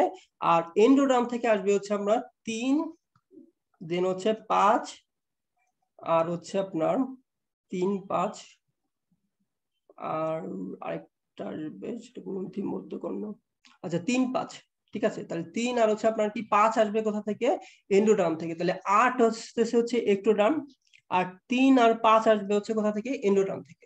আর বাকি যে চ্যাপ্টার গুলা, অর্থাৎ আমরা যদি বলি 4, তারপরে যে 6, দেন হচ্ছে আপনার কি 9, 4, 6, 9, এই চ্যাপ্টার গুলো হচ্ছে আমরা যদি বলি সেটা হচ্ছে আপনার কোথা থেকে আসবে, মেসোডার্ম থেকে। কোথা থেকে আসবে, মেসোডার্ম। তাহলে একটোডার্ম, আমরা যদি একটোডার্মের কথা আমরা বলি, 8 নাম্বার চ্যাপ্টার স্নায়ুতন্ত্র, চোখ, অন্তঃকর্ণ, এটা তো সমন্বয় চ্যাপ্টার, তাহলে এটা হচ্ছে আস্তে আস্তে কোথা থেকে, একটোডার্ম থেকে। মেসোডার্ম যদি আমরা বলি 4 নাম্বার চ্যাপ্টারের কথা বলি, তাহলে হচ্ছে এটা রক্ত সংবহনতন্ত্র, লসিকা। তাহলে 4 নাম্বার চ্যাপ্টারের রক্ত সংবহনতন্ত্র আমরা পড়ছি, লসিকা তন্ত্র পড়ছি, এটা আসবে মেসোডার্ম থেকে। 6 নাম্বার চ্যাপ্টার আমরা কি পড়ছি, 6 নাম্বার চ্যাপ্টার হচ্ছে আমরা রেচন তন্ত্র পড়ছি, তাহলে রেচন তন্ত্রের অধিকাংশ সেটা আসবে কোথা থেকে, মেসোডার্ম থেকে। আর 9 নাম্বার চ্যাপ্টারে হচ্ছে আমরা পড়ছি হচ্ছে জনন তন্ত্র, সেটা আসবে কোথা থেকে, যেটা পড়তেছি এখন, সেটা আসবে হচ্ছে মেসোডার্ম থেকে। আর এন্ডোডার্মের ক্ষেত্রে 3 নাম্বার চ্যাপ্টার আমরা পৌষ্টিক নালী বা পৌষ্টিক তন্ত্র পড়ছি, সেটা হচ্ছে আসবে এন্ডোডার্ম থেকে। সেই পৌষ্টিক তন্ত্রের বা হচ্ছে ক্ষেত্রে কি ছিল, যকৃত, অগ্নাশয় ছিল, এগুলো আসবে কোথা থেকে, এন্ডোডার্ম থেকে। আর 5 নাম্বার চ্যাপ্টার তো শ্বসনতন্ত্র, সেটাও আমরা পড়ছি হচ্ছে, শ্বসনতন্ত্রের ক্ষেত্রে আসবে হচ্ছে এন্ডোডার্ম। শ্বসনতন্ত্র আসবে হচ্ছে কোথা থেকে, এন্ডোডার্ম। তাহলে সিম্পলি অর্থাৎ আপনাদের চ্যাপ্টার, আপনাদের যে চ্যাপ্টার গুলো আছে জুলজি 3 থেকে হচ্ছে 9, তো এই কোন চ্যাপ্টার কোন স্তর থেকে আসছে এটা যদি আপনি মনে রাখতে পারেন, তাহলে সিম্পলি এটা মনে রাখতে পারবেন। এর বাইরে কিছু অবশ্যই ব্যতিক্রম আছে, সেই ব্যতিক্রমগুলো আমি অবশ্যই বলবো। তো একটোডার্মের বেলা একটু খেয়াল করেন, যে আমাদের মানবদেহের যে অংশগুলো আমরা বাইরে থেকে দেখতে পাই, আমাদের মানবদেহের যে অংশগুলো বাইরে থেকে দেখতে পাই, যেমন চুল, পালক, নখ, খুর, এই যে প্রাণীগুলোর ক্ষেত্রে যদি আমরা বলি, অন্যান্য প্রাণী পালক থাকে বা খুর থাকে, তাদের ক্ষেত্রে আমরা এই অংশগুলো তো বাইরে থেকে দেখতে পাচ্ছি। তো এটা আসবে কোথা থেকে, একটোডার্ম থেকে। পায়ের আবরণ বাইরে থেকে দেখা যায়, দাঁতের এনামেল, খুব ইম্পর্টেন্ট, দাঁতের এনামেল বাইরে থেকে দেখতে পাই, তো এটা আসবে কোথা থেকে, একটোডার্ম থেকে। অর্থাৎ যে অংশগুলো আমরা বাইরে থেকে দেখতে পাই সেটা আসবে কোথা থেকে, একটোডার্ম। ঠিক আছে। আর এর বাইরে কয়েকটা পয়েন্ট খেয়াল রাখবেন, যেমন আমরা বলছি রেচন জ্বলনতন্ত্র অধিকাংশ হচ্ছে মেসোডার্ম, কিন্তু কিছু অংশ আছে, দেখেন রেসিডেন্টের কিছু অংশ কিন্তু এন্ডোডার্ম থেকে আসে, কিন্তু অধিকাংশ, যেহেতু এটা আমরা ইম্পর্টেন্স দেব, অধিকাংশ আসতেছে কোথা থেকে, মেসোডার্ম থেকে। ঠিক আছে। আর পৌষ্টিক তন্ত্র যেটা আমরা বললাম 3 নাম্বার চ্যাপ্টার, সেটা আসবে হচ্ছে এন্ডোডার্ম থেকে। কিন্তু যদি আমরা বহিস্তর বলি, এটা একটু খেয়াল করবেন যে বহিস্তর যদি কোশ্চেনে হয় তখন কিন্তু সেটা আসবে মেসোডার্ম থেকে। তাহলে বহিস্তর আসবে কোথা থেকে, মেসোডার্ম। দাঁতের এনামেল বলছে একটোডার্ম, কিন্তু দাঁতের ডেন্টিন আসবে কোথা থেকে, মেসোডার্ম থেকে। দাঁতের হচ্ছে এনামেল যদি আমরা বলি, সেটা হচ্ছে আপনার কি, আচ্ছা এখানে একটা বাদ গিয়েছে, সেটা হচ্ছে 7, 6, 7 নাম্বার যে কঙ্কালতন্ত্র পেশি, এগুলো কিন্তু মেসোডার্ম থেকে আসবে। এগুলো কোথা থেকে আসবে, মেসোডার্ম থেকে আসবে। তাহলে দাঁতের এনামেল একটোডার্ম, আর দাঁতের ডেন্টিন হচ্ছে কি, মেসোডার্ম। তাহলে আমরা সিম্পলি এই কয়েকটা দিয়ে মনে রাখতে পারি, বিশেষ করে চ্যাপ্টার ওয়াইজ যদি আপনি মনে রাখতে পারেন তাহলে ব্যাপারটা খুব ইজি হবে। এর বাইরে যে কিছু ব্যতিক্রম থাকে সেগুলো মার্ক করে পড়ে ফেলবেন। আমি কিছু ব্যতিক্রম বলছি, এর বাইরে যদি আপনি কিছু পারেন সেটা মার্ক করতে পারেন। এবং আপনারা যদি আলিম স্যারের বই খেয়াল করেন, ওইখানে কিছু ব্যতিক্রম আছে, সেগুলো একটু মার্ক করে নেবেন। কিন্তু সিম্পলি মনে রাখতে চাইলে চ্যাপ্টার ওয়াইজটা একটু মনে রাখার চেষ্টা করবেন, তাহলে ইজি হবে ব্যাপারটা। ঠিক আছে। আচ্ছা, এরপরে কিছু ভ্রূণীয় আপনার পরিণতি বা ভ্রূণের যে বিকাশ, এখান থেকে যেটা লাগবে, এক প্রথম সপ্তাহ, দ্বিতীয় সপ্তাহ, তৃতীয় সপ্তাহ, চতুর্থ, আর হচ্ছে পঞ্চম। এই কয়েকটা হচ্ছে বেশি ইম্পর্টেন্ট, এই কয়েকটা খেয়াল করবেন। বিশেষ করে আমরা প্রথম সপ্তাহের কথা তো বলছি, 6 থেকে 9তম দিনে হচ্ছে ইমপ্লান্টেশন হয়, এখানে হচ্ছে ব্লাস্টোজা তৈরি হয়, সেখানে 100টা কোর্স থাকে, এগুলো বলা হয়ে গেছে। দ্বিতীয় সপ্তাহে একটু খেয়াল করেন, এখানে একটো এন্ডো মেসোডার্ম, অর্থাৎ এই যে ভ্রূণের 3টা স্তর, এগুলো তৈরি হবে কোথায়? দ্বিতীয় সপ্তাহে। এবং দ্বিতীয় সপ্তাহের পরে মানব ভ্রূণ নিয়ে গবেষণা নিষিদ্ধ। এটা একটি খেয়াল রাখতে হবে যে কত সপ্তাহের পরে মানব ভ্রূণ নিয়ে গবেষণা নিষিদ্ধ করা হয়েছে? দ্বিতীয় সপ্তাহ পরে। ঠিক আছে, দ্বিতীয় সপ্তাহ পরে মানব ভ্রূণকে নিয়ে গবেষণা নিষিদ্ধ করা হয়েছে। তৃতীয় সপ্তাহ খুব ইম্পর্টেন্ট, এখানে হচ্ছে আমাদের যে মেরুদণ্ড বা মস্তিষ্ক বা সুষুম্না স্নায়ু, অর্থাৎ স্নায়ুতন্ত্রের যে রিলেটেড যে ব্যাপারগুলো আছে, সেটা মেরুদণ্ড বা মস্তিষ্ক বা সুষুম্না স্নায়ু, অর্থাৎ স্নায়ুতন্ত্রগুলো তৈরি হবে তৃতীয় সপ্তাহ, বা উৎপত্তি হওয়া শুরু হবে কত সপ্তাহে? তৃতীয় সপ্তাহ। এবং আমাদের যে 4 নাম্বার চ্যাপ্টারে রক্ত চ্যাপ্টারটা আছে, অর্থাৎ রক্ত রিলেটেড যে অংশগুলো,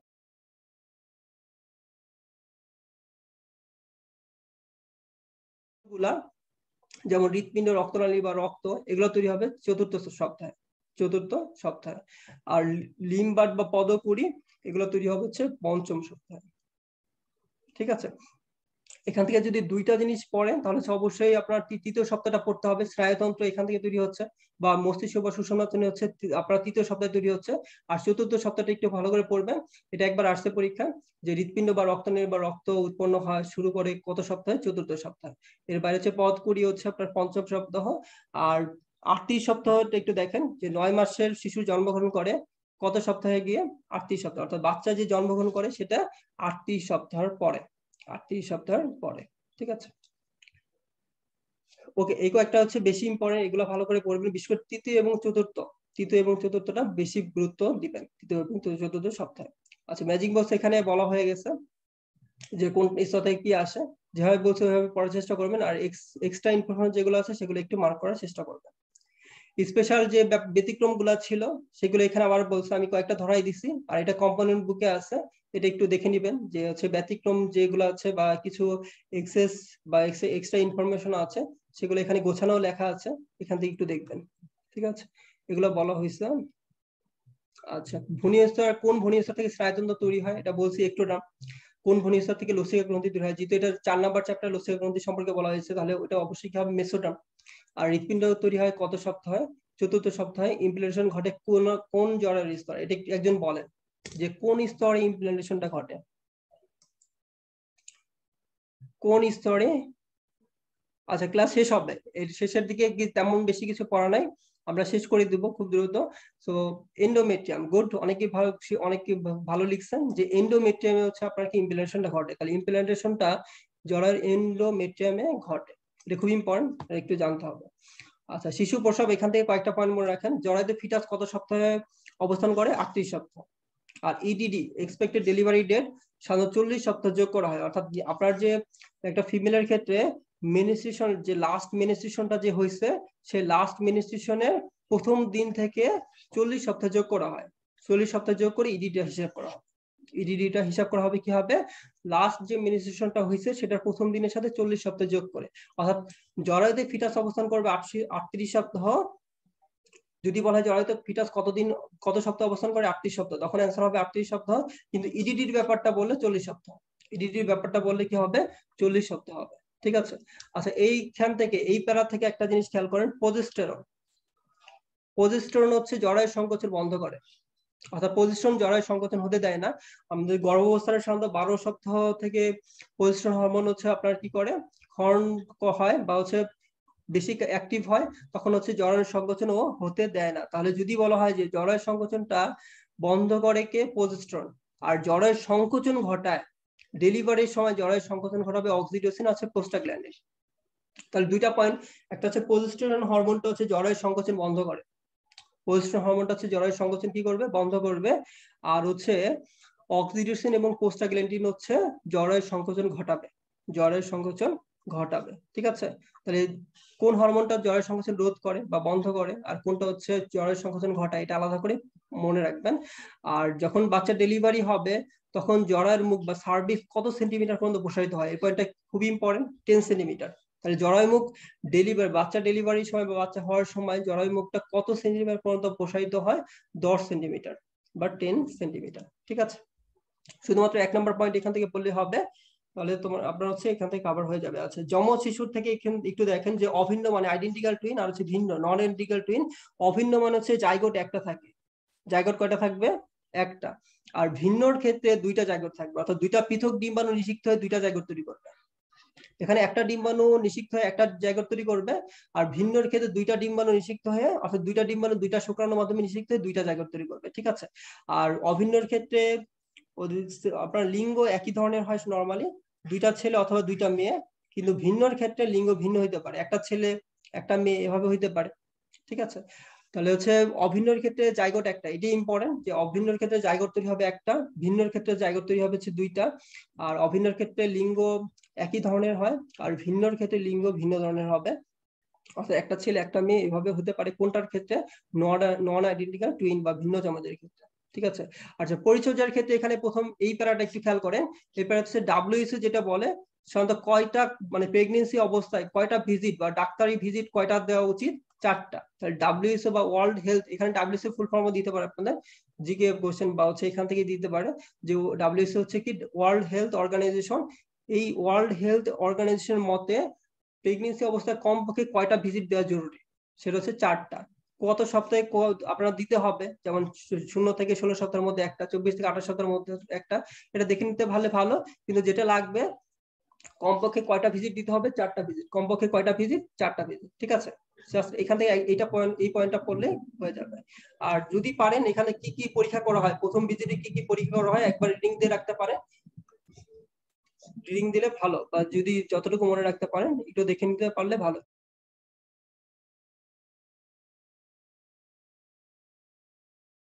ভালো, কিন্তু 4টা ভিজিট যে করতে হয় মিনিমাম, সেটা অবশ্যই জানতে হবে, ঠিক আছে। আচ্ছা, এরপরে আমরা স্কিপ করবো, এগুলো লাগবে না। অস্থায়ী পদ্ধতি নিজ দায়িত্ব জেনে রাখবেন আপনাদের ভবিষ্যতের জন্য, কিন্তু পরীক্ষার জন্য যেটা লাগবে সেটা হচ্ছে স্থায়ী পদ্ধতি। আচ্ছা, এর বাইরে 389 নাম্বার পেজ 389, এখানে দেখেন প্রথম যে লাইনটা সেটা আইইউসিডি। আইইউসিডি ফুল ফর্মটা একটু দেখবেন, ইন্ট্রাইউটেরিন কন্ট্রাসেপটিভ ডিভাইস। তাহলে আইইউসিডি ফুল ফর্ম দিতে পারে ইন্ট্রাইউটেরিন কন্ট্রাসেপটিভ ডিভাইস, ঠিক আছে। এখান থেকে আইইউসিডির ফুল ফর্ম, আইইউসিডির ফুল ফর্ম কি সেটা একটু জানার চেষ্টা করবেন। ওকে, স্থায়ী পদ্ধতি পুরুষের বেলায় কি ভেসেক্টমি, আর হচ্ছে মহিলাদের বেলায় কি বলি টিউবেক্টমি বা লাইগেশন। তাহলে পুরুষের ক্ষেত্রে স্থায়ী পদ্ধতি হচ্ছে ভেসেক্টমি। আমরা বলছি ভেসেক্টমি মানে হচ্ছে কি ভাস, এখানে ভাস মানে হচ্ছে ভাস, আপনার হচ্ছে ভাস ডিফারেন্স। আর একটমি হচ্ছে কেটে ফেলা, তাহলে এখানে কি কাটে? ভাস ডিফারেন্স বা শুক্রাণু কেটে ফেলে, ঠিক আছে। আর টিউবেক্টমি হচ্ছে ফেলোপিয়ান টিউবের কথা বলছে এখানে, ফেলোপিয়ান টিউব কেটে হচ্ছে যদি বেঁধে দেওয়া হয় সেটাকে আমরা বলবো টিউবেক্টমি বা লাইগেশন। টিউবেক্টমি আরেকটা নাম হচ্ছে লাইগেশন। তাহলে স্থায়ী পদ্ধতি দুই ধরনের আছে, ভেসেক্টমি বা টিউবেক্টমি বা লাইগেশন। ভেসেক্টমি হচ্ছে পুরুষের বেলায়, ভেসেক্টমি হচ্ছে কি পুরুষের বেলায়, আর টিউবেক্টমি বা লাইগেশনটা হচ্ছে মহিলাদের বেলায়, ঠিক আছে। তাহলে স্থায়ী পদ্ধতি দুইটা, ভেসেক্টমি আর হচ্ছে টিউবেক্টমি। ভেসেক্টমি পুরুষের বেলায়, টিউবেক্টমি হচ্ছে মহিলাদের বেলায়। ওকে, পরিবার পরিকল্পনা এটা রিডিং দিয়ে রাখতে পারেন, বা এটা দরকার নাই ওইভাবে, যদি আগ্রহ থাকে দেখতে পারেন। আইভিএফ এর ফুল ফর্মটা important, in vitro fertilization. In vitro fertilization, আর ইনভিট্রো মানে হচ্ছে একটা, এটা হচ্ছে একটা ল্যাটিন শব্দ, এর মানে হচ্ছে কাচের ভিতর। ইনভিট্রো মানে হচ্ছে কাচের ভেতরে। তাহলে আইভিএফ এর ফুল ফর্ম কি এটা একটু ভালো করে খেয়াল রাখবেন। ইনভিট্রো ফার্টিলাইজেশন, এই যে এখানে দেওয়া আছে ইনভিট্রো ফার্টিলাইজেশন। প্রসেস লাগবে না, আইভিএফ বললে ইনভিট্রো ফার্টিলাইজেশন, ঠিক আছে। ইনভিট্রো হচ্ছে ল্যাটিন শব্দ, এখানে দেখেন ইনভিট্রো বলতেছিলাম যে ল্যাটিন শব্দ, এটার ভিতরে হচ্ছে, এর মানে হচ্ছে কাচের ভিতর। ইনভিট্রো মানে হচ্ছে কি কাচের ভিতরে, কাচের ভেতরে। আচ্ছা, এই যে ইনভিট্রো ফার্টিলাইজেশন অর্থাৎ আইভিএফ, বা এটা আরেকটা নাম হচ্ছে কি টেস্ট টিউব পদ্ধতি বা টেস্ট টিউব বেবি, যে বাচ্চাটা হয় সেটাকে আমরা বলি টেস্ট টিউব বেবি। এটা শুরুটা করেন হচ্ছে প্যাট্রিক স্টোপটো আর হচ্ছে আপনার কি রবার্ট এডওয়ার্ডস। তাহলে যদি বলা হয় যে আইভিএফ বা ইনভিট্রো ফার্টিলাইজেশন বা টেস্ট টিউব পদ্ধতি বা টেস্ট টিউব বেবির সূচনা ঘটায় কে, বা এটার আবিষ্কার কি করেন, সেটা হচ্ছে প্যাট্রিক স্টোপটো আর হচ্ছে রবার্ট এডওয়ার্ডস।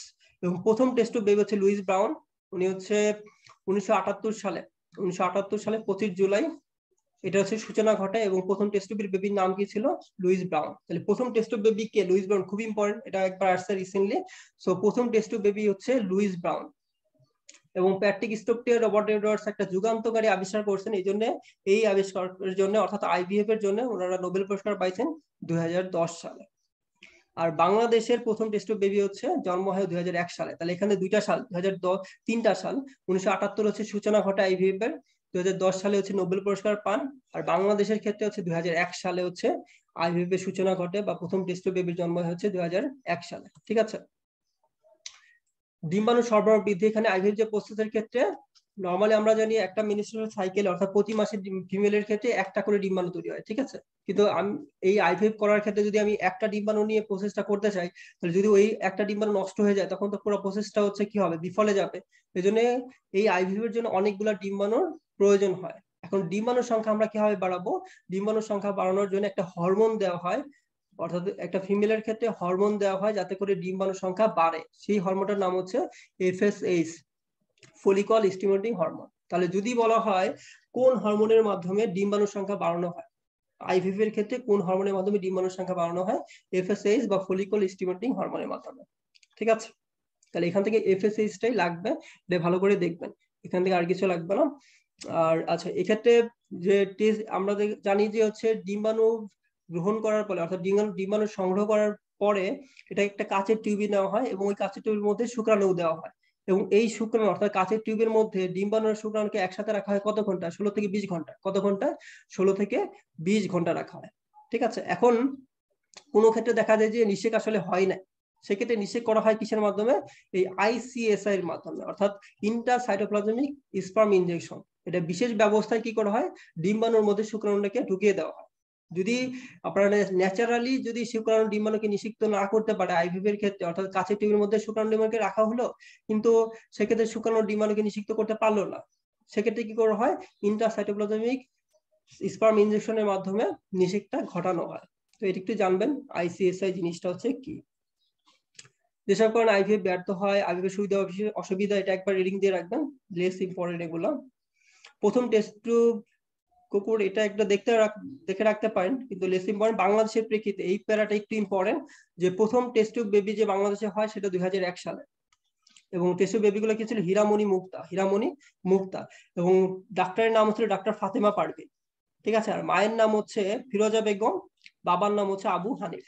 তাহলে প্রথম টেস্ট টিউব বেবি কারা ছিল? হীরামণি মুক্তা। তাদের মায়ের নাম হচ্ছে কি ছিল? ফিরোজা বেগম।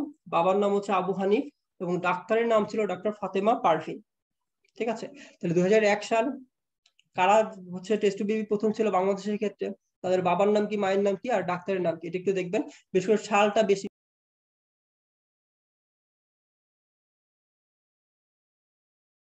ইম্পর্টেন্ট, 2001 সাল। ঠিক আছে, সালটা ভালো করে এখানে দেখবেন।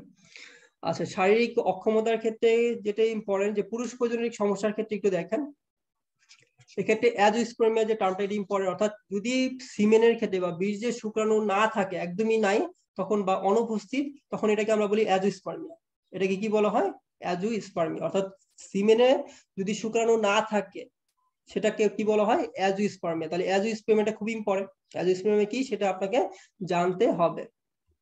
পরের স্লাইড, অলিগোস্পার্মিয়া। এখানে একটু খেয়াল করেন, অলিগোস্পার্মিয়া মানে হচ্ছে আগে অ্যাজোস্পার্মিয়া ছিল কি সিমেনে কোনো শুক্রাণু নাই, কিন্তু অলিগোস্পার্মিয়া মানে হচ্ছে সিমেনের শুক্রাণুর সংখ্যা অল্প, সিমেনের শুক্রাণুর সংখ্যা হচ্ছে কি অল্প। ঠিক আছে, আচ্ছা একজন লিখছে আমার জন্ম 2001। ঠিক আছে, তাহলে 2001 মানে কি আপনি টেস্ট টিউব বেবি? এমন তো না। ওকে, ঠিক আছে। সো হচ্ছে অলিগোস্পার্মিয়া আর অ্যাজোস্পার্মিয়া সম্পর্কে আমরা জানলাম। অ্যাজোস্পার্মিয়া মানে হচ্ছে সিমেনে কোনো শুক্রাণু নাই, অলিগো মানে হচ্ছে অল্প আছে, অল্প। ঠিক আছে, অল্প বলতে কত মিলিয়নের কম? 20 মিলিয়নের কম।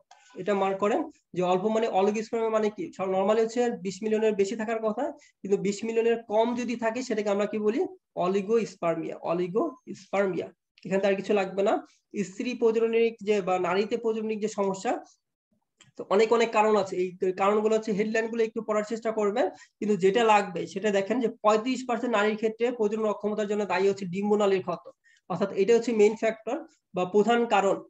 নারীর ক্ষেত্রে প্রজননিক সমস্যার প্রধান কারণ হচ্ছে কি ডিম্বনালীর ক্ষত।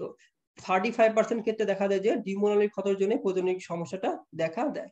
ঠিক আছে, তাহলে ডিম্বনালীর ক্ষত যে প্রধান কারণ, কত পার্সেন্ট? 35% নারীর ক্ষেত্রে এটা ঘটে, এটার জন্য প্রজননিক সমস্যা দেখা যায় এবং এটা হচ্ছে গুরুত্বপূর্ণ বা এটাই হচ্ছে মেইন ফ্যাক্টর এদের ক্ষেত্রে। এখান থেকে আর কিছু লাগবে না। আচ্ছা, প্রজনন অক্ষমতার চিকিৎসার ক্ষেত্রে একটু খেয়াল করেন এই টপিকটা, শেষের তিনটা আইভিএফ পদ্ধতি, ইন্ট্রা ইউটেরিন ইনসেমিনেশন আর ইন্ট্রাসাইটোপ্লাজমিক স্পার্ম ইনজেকশন। এটা হচ্ছে প্রজনন অক্ষমতার চিকিৎসা পদ্ধতি। বলতে পারে হচ্ছে আপনার কি আইভিএফ তো আমরা বললাম অলরেডি, টেস্ট অফ বেবি। আর হচ্ছে ইন্ট্রাইউটেরিন ইনসেমিনেশন। এখন ইন্ট্রাইউটেরিন ইনসেমিনেশন হচ্ছে মানে কি সিমেন্টটাকে কি করা হয় সার্ভিক্সের মধ্য দিয়ে জরায়ুতে প্রবেশ করানো হয়। সেটা হচ্ছে অর্থাৎ ইন্টা মানে হচ্ছে ভেতরে, ইউটেরিন মানে হচ্ছে জরায়ু, ইনসেমিনেশন মানে হচ্ছে সিমেন্টটাকে ভেতরে প্রবেশ করানো। তাহলে যদি জরায়ুর মধ্যে সিমেন্টটাকে প্রবেশ করানো হয় সেই পদ্ধতিটার নাম হচ্ছে কি ইন্ট্রাইউটেরিন ইনসেমিনেশন। আর ইন্টারসাইটোপ্লাজমিক স্পার্ম ইনজেকশন এটা আমরা বলে ফেলছি, যদি কোনো ক্ষেত্রে নিষেধ না হয় বা হচ্ছে শুক্রাণু ডিম্বাণুকে নিষিক্ত করতে পারছে না, তখন হচ্ছে আমরা আইসিএসআই পদ্ধতিটা ফলো করি, অর্থাৎ বিশেষ পদ্ধতির মাধ্যমে শুক্রাণুটাকে ডিম্বাণুর মধ্যে প্রবেশ করানো হয়। আচ্ছা, ওষুধের ক্ষেত্রে কিছু একটু ইম্পর্টেন্ট, যেমন ক্লোমিফেন সাইটেট, এটা একটু মনে রাখবেন, ক্লোমিফেন সাইটেটের মাধ্যমে প্রজনন অক্ষমতা চিকিৎসা করানো হয়। এর বাইরে হচ্ছে হিউম্যান মেনোপজাল গনোড্রোফিন আছে, ফলিকল স্টিমুলেটিং হরমোন আছে, এগুলোর মাধ্যমে চিকিৎসা করানো যায়। আর চিকিৎসা, আধুনিক চিকিৎসা পদ্ধতি যদি বলে যে সার্জারি গুলা, যদি বলা হয় যে প্রজনন অক্ষমতায় আধুনিক চিকিৎসা পদ্ধতি কোনটা, এটা একটু ইম্পর্টেন্ট, যে আধুনিক চিকিৎসা পদ্ধতি হচ্ছে সার্জারি যেগুলো আছে, যেমন endoscopic surgery, laparoscopic surgery, thermal balloon, hysterectomy, so এগুলো হচ্ছে আধুনিক। তাহলে সার্জিক্যাল যে পদ্ধতিগুলো আছে, যেমন endoscopic surgery, laparoscopic, thermal balloon, hysterectomy, এই সার্জিক্যাল পদ্ধতিগুলো হচ্ছে আধুনিক চিকিৎসা পদ্ধতি। ঠিক আছে, এর বাইরে ওষুধ কি কি ওষুধ ইউজ করা হয়, আইভিএফ, আইইউআই আর ইসি, এই তিনটা তো পড়বেন, কিন্তু খুব ইম্পর্টেন্ট যেটা আধুনিক চিকিৎসা পদ্ধতি কোনগুলো। ঠিক আছে, এরপরের স্লাইডে যাব আমরা। এখানে প্রাক রজস্ট্রোপিস সিনড্রোম পড়ে ফেলছি। আচ্ছা, এখানে একটু খেয়াল করেন, এই যে স্লাইড এটার শেষের দিকে পিকস, পিকস বলতে পারে, পিকসের ক্ষেত্রে হচ্ছে, পিকস বলতে আমরা কি বলছি, polycystic ovary syndrome, polycystic ovary syndrome, অর্থাৎ পিকস কি বা পিকসের ফুল ফর্ম কি হবে কোশ্চেন আসতে পারে, পলিসিস্টিক ওভারি সিনড্রোম। এবং এক্ষেত্রে আপনার হচ্ছে কি কি লক্ষণ দেখা যায়, এক্ষেত্রে কি কি লক্ষণ দেখা যায় এগুলো একটু দেখে নিতে পারে একবার রিডিং দিয়ে, কিন্তু এখানে পিকস কি সেটা পড়লে হয়ে যাবে। পিকস কি, পলিসিস্টিক ওভারিয়ান সিনড্রোম বা পলিসিস্টিক ওভারি সিনড্রোম। ঠিক আছে, পিকসের ফুল ফর্মটা একটু ভালো করে দেখবেন। আচ্ছা, এখানে আচ্ছা আমরা জানি বয়স্ক মানুষের ক্ষেত্রে কি হয়, যে পুরুষের ক্ষেত্রে হচ্ছে কি হয়, তাদের হচ্ছে যৌন শক্তি দুর্বল হয়ে পড়ে, বা হচ্ছে আপনার কি গৌণ যৌন বৈশিষ্ট্যের বিলোপ ঘটে, তখন কি হয়, অনেকে চেষ্টা করে হচ্ছে আপনার কি টেস্টোস্টেরন হরমোন বা ফলিকল স্টিমুলেটিং হরমোন দিয়ে তাদের হচ্ছে আপনার কি যৌন শক্তি সবল করা।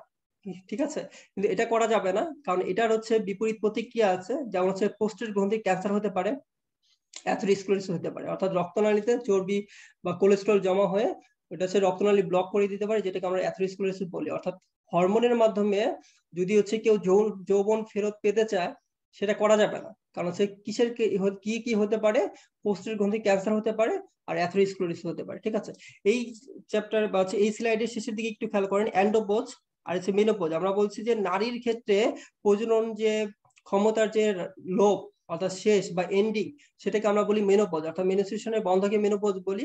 আর পুরুষের ক্ষেত্রে সিমিলার একটা টার্ম আছে অ্যান্ড্রোপজ, অর্থাৎ পুরুষের যে প্রজনন ক্ষমতাটা যে হ্রাস পেয়ে যায় বা বন্ধ হয়ে যায় সেটাকে বলে অ্যান্ড্রোপজ। এটা সাধারণত বলা হয় যে আজীবন থাকে, কিন্তু কারো কারোর ক্ষেত্রে হচ্ছে আপনার কি আগেও হ্রাস পেতে পারে, কারো ক্ষেত্রে আপনার পরেও হ্রাস পেতে পারে। অর্থাৎ একটা টার্ম আছে সেটা হচ্ছে এন্ড্রোপজ, এটা একটু জেনে রাখেন যে পুরুষের ক্ষেত্রে হচ্ছে আপনার মেনোপজের সিমিলার টার্মটা হচ্ছে অ্যান্ড্রোপজ। ঠিক আছে, আচ্ছা এখান থেকে জিনগত আপনার হচ্ছে ভ্রূণের বৃদ্ধির সময় কিছু সমস্যা হয়, সেটা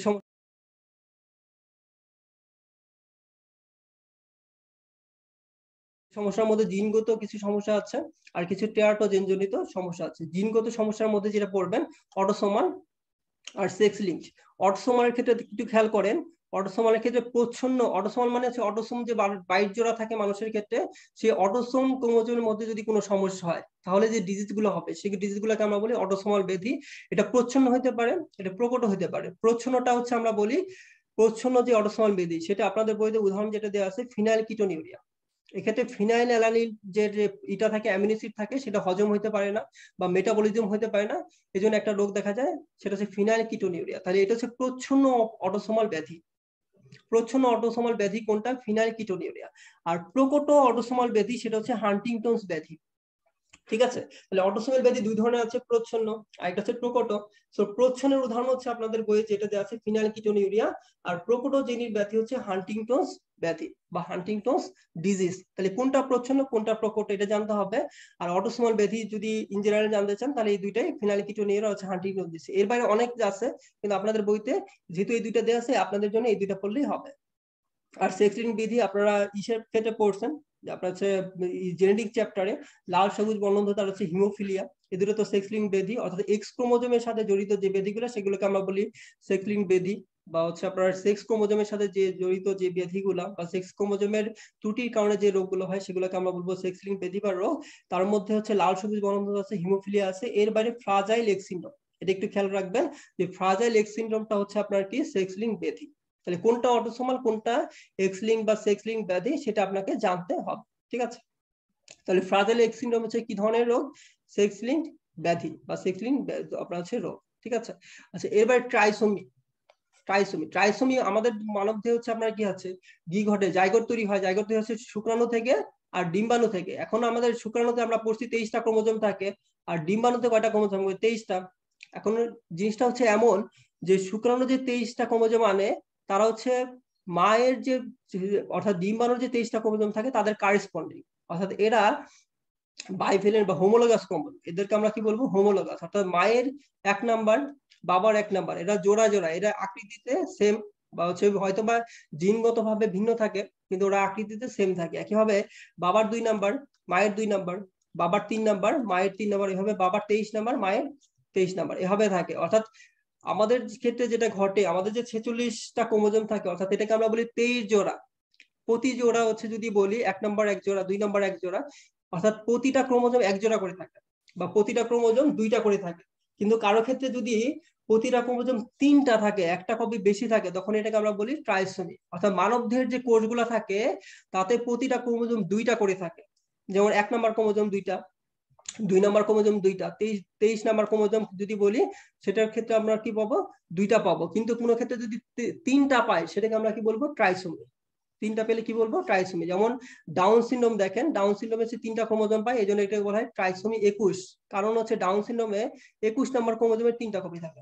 21 নাম্বার ক্রোমোজোমের কয়টা কপি থাকবে? 3টা। তাহলে যদি কোনো ক্ষেত্রে আমাদের নর্মাল ক্রোমোজোম হচ্ছে 2টা, যদি কোনো ক্ষেত্রে 3টা পাই তাহলে সেটাকে আমরা বলি ট্রাইসোমি।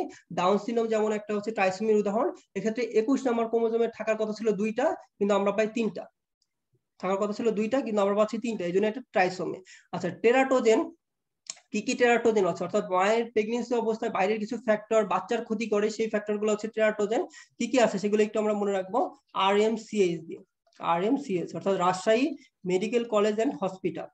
আর হচ্ছে রুবেলা, আর তে হচ্ছে কি রুবেলা, আর এম হচ্ছে মিজেলস। একসাথে দেয় রুবেলা আর জার্মান হাম বা মিজেলস একই কথা, কিন্তু জাস্ট মনে রাখার জন্য দেখা হলো অপশনে মিজেলস দিছে, তখন আপনারা হচ্ছে বুঝতে পারবেন না, এই জন্য বলা যে আর হচ্ছে রুবেলা, এম তে হচ্ছে মিজেলস, সি তে হচ্ছে সাইটোমেগালো ভাইরাস, সি তে হচ্ছে কি সাইটোমেগালো ভাইরাস, আর এইচ এ হচ্ছে হেপাটাইটিস, আর হচ্ছে এইচআইভি। এই দুইটা এইচআইভি এবং হেপাটাইটিস হচ্ছে এইচ দিয়ে। তাহলে আমরা টেরাটোজেন গুলোকে মনে রাখবো হচ্ছে RMCH দিয়ে। আর হচ্ছে রুবেলা, এম হচ্ছে আপনার কি মিজেল, সি হচ্ছে কি সাইটোমেগালো ভাইরাস, এইচ হচ্ছে হেপাটাইটিস বি অথবা এইচআইভি, হেপাটাইটিস বি আর হচ্ছে এইচআইভি। এগুলো হচ্ছে প্রধান টেরাটোজেন, প্রধান টেরাটোজেন। এর বাইরে মায়ের দীর্ঘকালীন অসুস্থতা একটা টেরাটোজেন হতে পারে, ধূমপান হতে পারে, মদপান হতে পারে, খাদ্য গ্রহণ পুষ্টি যদি পুষ্টি জাতীয় খাবার না গ্রহণ করে সেটাও বাচ্চার উপর একটা নেগেটিভ ইফেক্ট রাখতে পারে, সেগুলোও টেরাটোজেন। আচ্ছা, মদ্যপানের ফলে বাচ্চার একটু ক্ষতি হয়, সেটাকে আমরা বলবো fetal alcohol syndrome. Fetal alcohol syndrome. বাচ্চার গ্রোথ ঠিকভাবে হয় না, বাচ্চার দৃষ্টিহীন হতে পারে, ঠিক আছে, বাচ্চা হচ্ছে আপনার মেন্টালি রিটার্ডেড হতে পারে। সো এইগুলো সিনড্রোম গুলা যে দেখা যায় সেটাকে আমরা বলবো ফিটাল অ্যালকোহল সিনড্রোম। তাহলে এই টেরাটোজেন গুলো উদাহরণ পড়বেন, বিশেষ করে RMCH Rajshahi medical college and hospital, rubella, measles, cytomegalo virus, HIV আর হচ্ছে হেপাটাইটিস বি।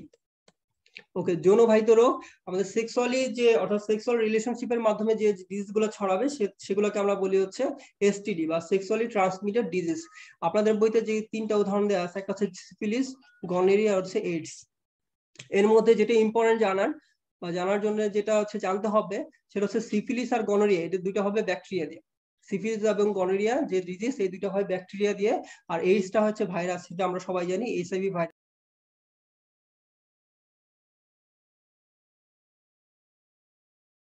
দিয়ে। তাহলে ভাইরাস ঘটিত রোগ এখানে এইডস, আর বাকি যে দুইটা সিফিলিস, গনোরিয়া, এই দুইটা হচ্ছে ব্যাকটেরিয়া ঘটিত রোগ। সিফিলিস এটা সাধারণত স্পাইরোকিটি জাতীয় ব্যাকটেরিয়া দিয়ে হয়। তাহলে সিফিলিস কি দিয়ে হবে? স্পাইরোকিটি জাতীয় ব্যাকটেরিয়া। এই জাতীয় ব্যাকটেরিয়ার মধ্যে একটা উদাহরণ হচ্ছে আপনার কি ট্রিপোনেমা প্যালিডাম, সেটা আমরা একটু পরে পাবো। যদি স্পেসিফিক জীবাণুর কথা বলে তাহলে ট্রিপোনেমা প্যালিডাম হবে, হ্যাঁ। আর যদি আপনার হচ্ছে কোন জাতীয় ব্যাকটেরিয়া বলে তখন কি হবে? স্পাইরোকিটি। জাতীয় বললে কোন জাতীয় ব্যাকটেরিয়া বলে স্পাইরোকিটি, আর কোন ব্যাকটেরিয়া বলে ট্রিপোনিমা প্যালিডাম। ঠিক আছে, কোন ব্যাকটেরিয়া বলে ট্রিপোনিমা প্যালিডাম।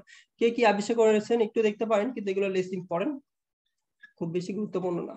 আচ্ছা, এরপর হচ্ছে আপনার রোগের এই যে যেটা বলতেছিলাম যে কোন ব্যাকটেরিয়া যদি বলা হয় ট্রিপোনিমা প্যালিডাম, ব্যাকটেরিয়ার কথা বলে ট্রিপোনিমা প্যালিডাম, কিন্তু জাতীয় ব্যাকটেরিয়া বললে তখন হচ্ছে স্পাইরোকিটি, অর্থাৎ ট্রিপোনিমা প্যালিডাম হচ্ছে এক ধরনের স্পাইরোকিটি জাতীয় ব্যাকটেরিয়া। ঠিক আছে, আর এটা হচ্ছে এক ধরনের গ্রাম নেগেটিভ ব্যাকটেরিয়া, এটা একটু খেয়াল রাখবেন, গ্রাম নেগেটিভ। তাহলে ট্রিপোনিমা প্যালিডাম হচ্ছে গ্রাম নেগেটিভ ব্যাকটেরিয়া। কত দিনের মাথায় লক্ষণ প্রকাশ পায় এটা একটু দেখে নেবেন, অর্থাৎ ইনকিউবেশন পিরিয়ড কতদিন, 21 দিন। তবে এটা ব্যক্তি বিশেষে 10 থেকে 90 দিন হতে পারে। লক্ষণ প্রকাশ পায় হচ্ছে 21 দিনের মাথায় নরমালি, কিন্তু ব্যক্তি বিশেষে 10 থেকে 90 দিন লাগতে পারে, 10 থেকে 90 দিন লাগতে পারে। এখানে আবারও 21 দিন বলা। আর এটা 4টা পর্যায়ে আছে, 4টা পর্যায়ের নাম পড়বে, প্রাথমিক পর্যায়, মাধ্যমিক পর্যায়, সুপ্ত পর্যায়, বিলম্বিত পর্যায়। প্রাথমিক পর্যায়ে হচ্ছে একটা মাত্র সিফিলিটিক ক্ষত প্রকাশিত হয়। ঠিক আছে, এই যে একটা মাত্র সিফিলিটিক, অর্থাৎ যে মাধ্যমে ঢুকবে সেই মাধ্যমে একটা ক্ষত তৈরি হবে, সেই ক্ষতটাকে আমরা বলবো সিফিলিটিক ক্ষত। এই প্রাথমিক পর্যায়ে শুধুমাত্র একটাই ক্ষত তৈরি হবে, এর বাইরে আর কিছু হয় না। এটা সাধারণত 3 থেকে 6 সপ্তাহ পর্যন্ত স্থায়ী হয়। ঠিক আছে, এরপর হচ্ছে মাধ্যমিক পর্যায়ে, এই ক্ষতটা আস্তে আস্তে ছড়াইতে থাকবে, তখন র্যাশ, সারা দেহে র্যাশ দেখা যাবে। তারপর হচ্ছে জ্বর হইতে পারে, স্ফীত লোসিয়া গ্রন্থি, অর্থাৎ এটা খুব ইম্পর্টেন্ট যে কোন পর্যায়ে হচ্ছে লোসিয়া গ্রন্থি ফুলে যায় বা স্ফীত হয়। কোন পর্যায়ে লোসিয়া গ্রন্থি ফুলে যায় বা স্ফীত হবে, মাধ্যমিক পর্যায়ে বা সেকেন্ডারি স্টেজে। লোসিয়া গ্রন্থি ফুলে যাবে কোন পর্যায়ে, মাধ্যমিক পর্যায়ে বা আপনার সেকেন্ডারি স্টেজে, মাধ্যমিক বা সেকেন্ডারি স্টেজে। এছাড়া মাথা ব্যথা, ওজন কমে যাওয়া, পেশি ব্যথা, এগুলো হতে পারে।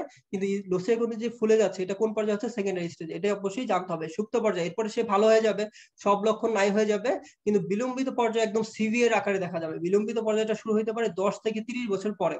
ঠিক আছে, এদের যে সুপ্ত পর্যায়ে ভালো হয়ে গেল, এরপরে হচ্ছে আপনার বিলম্বিত দশা আসবে। এটা এটা আসতে, অর্থাৎ বিলম্বিত দশাটা বা টার্সিয়ারি সিফিলিস আসতে 10 থেকে 30 বছর সময়ও নিতে পারে। এবং এই ক্ষেত্রে আমরা মস্তিষ্ক, স্নায়ু, চোখ, হৃৎপিণ্ড, রক্তকণিকা সবগুলাই এফেক্টেড হবে। তাহলে আমরা 4টা দশা পেলাম। প্রাথমিক পর্যায়ে একটা ক্ষত তৈরি হবে, এর বাইরে আর কিছু হবে না। মাধ্যমিক পর্যায়ে অনেক র্যাশ হবে এবং হচ্ছে লোসিয়া গ্রন্থিগুলো ফুলে যাবে, বিভিন্ন হচ্ছে আপনার ওজন কমে যেতে পারে, পেশি ব্যথা হতে পারে। সুপ্ত পর্যায়ে ভালো হয়ে যাবে, কোনো লক্ষণ দেখা যাবে না। এরপর সিভিয়ার আকারে দেখা যাবে বিলম্বিত পর্যায়ে। ওকে, চিকিৎসার ক্ষেত্রে একটা হচ্ছে আপনার কি, ওই ড্রাগটার নাম পড়বেন benzathine penicillin G, benzathine penicillin জি, এর বাইরে আর কিছু লাগবে না। যে কোন ওষুধটা ইউজ করা হয় সিফিলিসের ক্ষেত্রে, benzathine penicillin G, benzathine penicillin জি।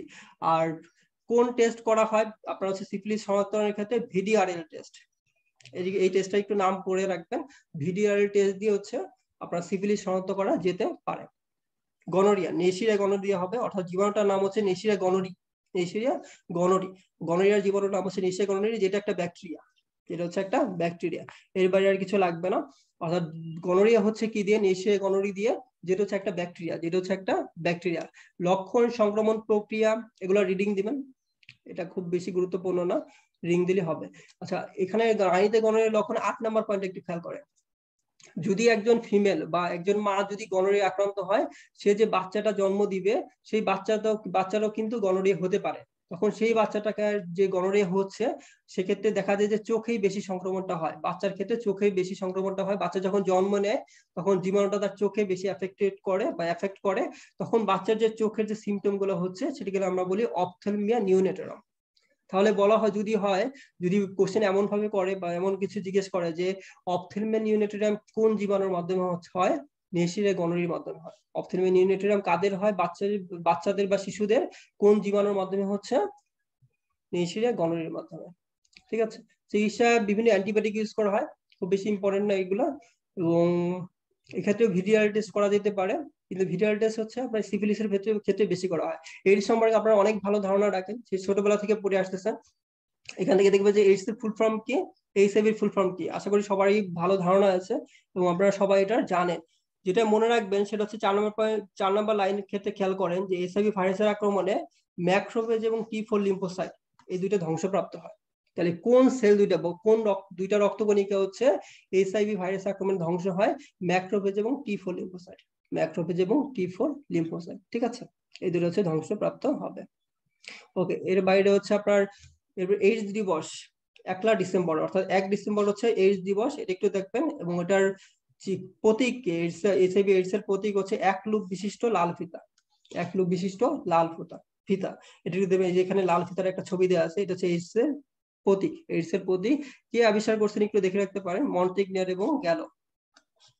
ঠিক আছে, কিন্তু প্রতীক কি লাল ফিতা, এবং 1 ডিসেম্বর যে এইচআইভি দিবস সেটা অবশ্যই জানতে হবে। 1 ডিসেম্বর হচ্ছে এইচআইভি বা বিশ্ব এইডস দিবস, বিশ্ব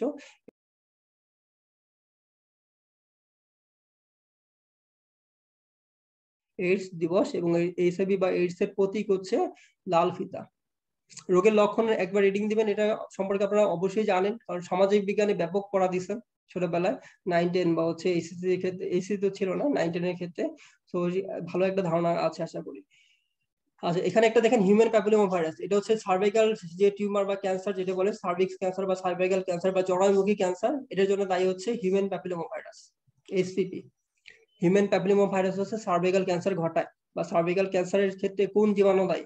হিউম্যান প্যাপিলোমা ভাইরাস। এটাও কিন্তু একটা এসটিডি এর মধ্যে পড়ে, কিন্তু এখানে আলাদাভাবে আপনাদের বলা নাই, এখানে ছোট্ট করে একটু বলা যে এইচআইভি রোগীর ক্ষেত্রে এইচপিভি দিয়ে সংক্রমণ হতে পারে। ঠিক আছে, তাহলে এইচপিভি বা হিউম্যান প্যাপিলোমা ভাইরাস হচ্ছে সার্ভাইকাল ক্যান্সার বা সার্ভিক্স ক্যান্সার ঘটাতে পারে।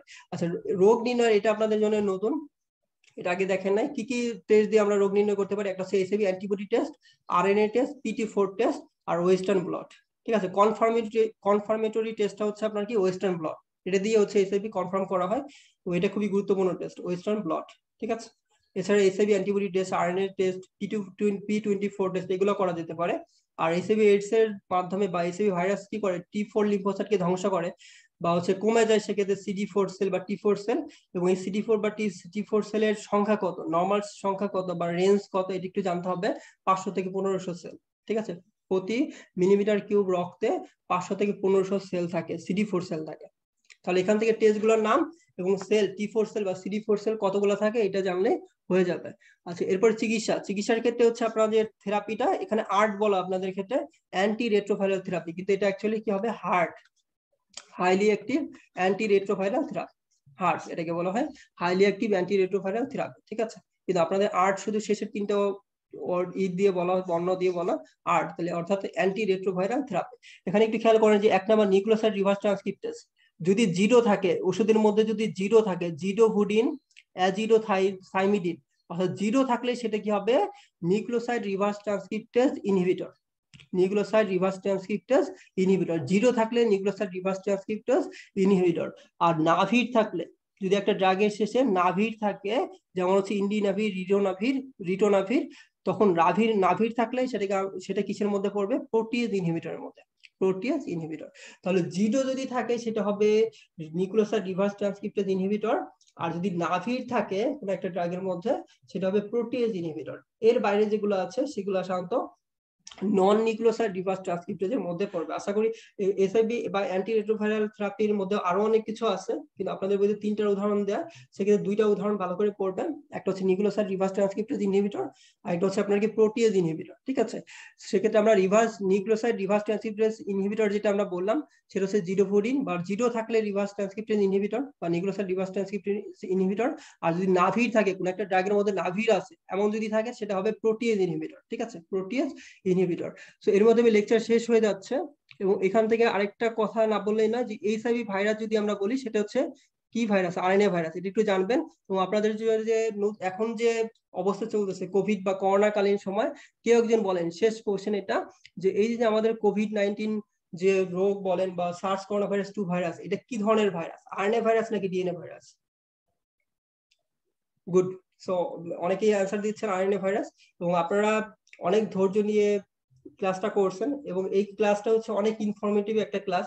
আমি খুব সহজেই শেষ করতে পারতাম, যে খুব গুরুত্বপূর্ণ যেগুলা 2-একটা কথাবার্তা বলে শেষ করতে পারতাম, কিন্তু এই চ্যাপ্টার সম্পর্কে আপনাকে একটু ধারণা রাখতে হবে, কারণ আপনাকে নিজের সম্পর্কে একটু ধারণা রাখতে হবে, নিজের সম্পর্কে জানতে হলে এই চ্যাপ্টারটা একটু জানতে হবে। এবং যেগুলা টপিক সম্পর্কে বলছি, যেগুলো বেশি ইম্পর্টেন্ট, সেগুলোকে একটু বেশি গুরুত্ব দিবেন, আর বাকিগুলো একটু দেখার চেষ্টা করবেন। আশা করি এই চ্যাপ্টারটা খুবই ইফেক্টিভ হবে, বা হচ্ছে খুব ভালোভাবে পড়তে পারলে সহজেই অ্যান্সার দিতে পারবেন। যেগুলো বলছি এর বাইরে আসার কোনো প্রশ্ন আসে না, বা হচ্ছে আমার মনে হয় না আসবে এর বাইরে কোনো কোশ্চেন, এবং ভালো করে পড়বেন। সবার জন্য শুভকামনা। ঠিক আছে, আচ্ছা, কারো কোশ্চেন থাকলে 2-1 লাইনে বলতে পারেন, শেষ করে দেবো এখন। কোনো কোশ্চেন চ্যাটে লিখতে পারেন, নাহলে শেষ করবো।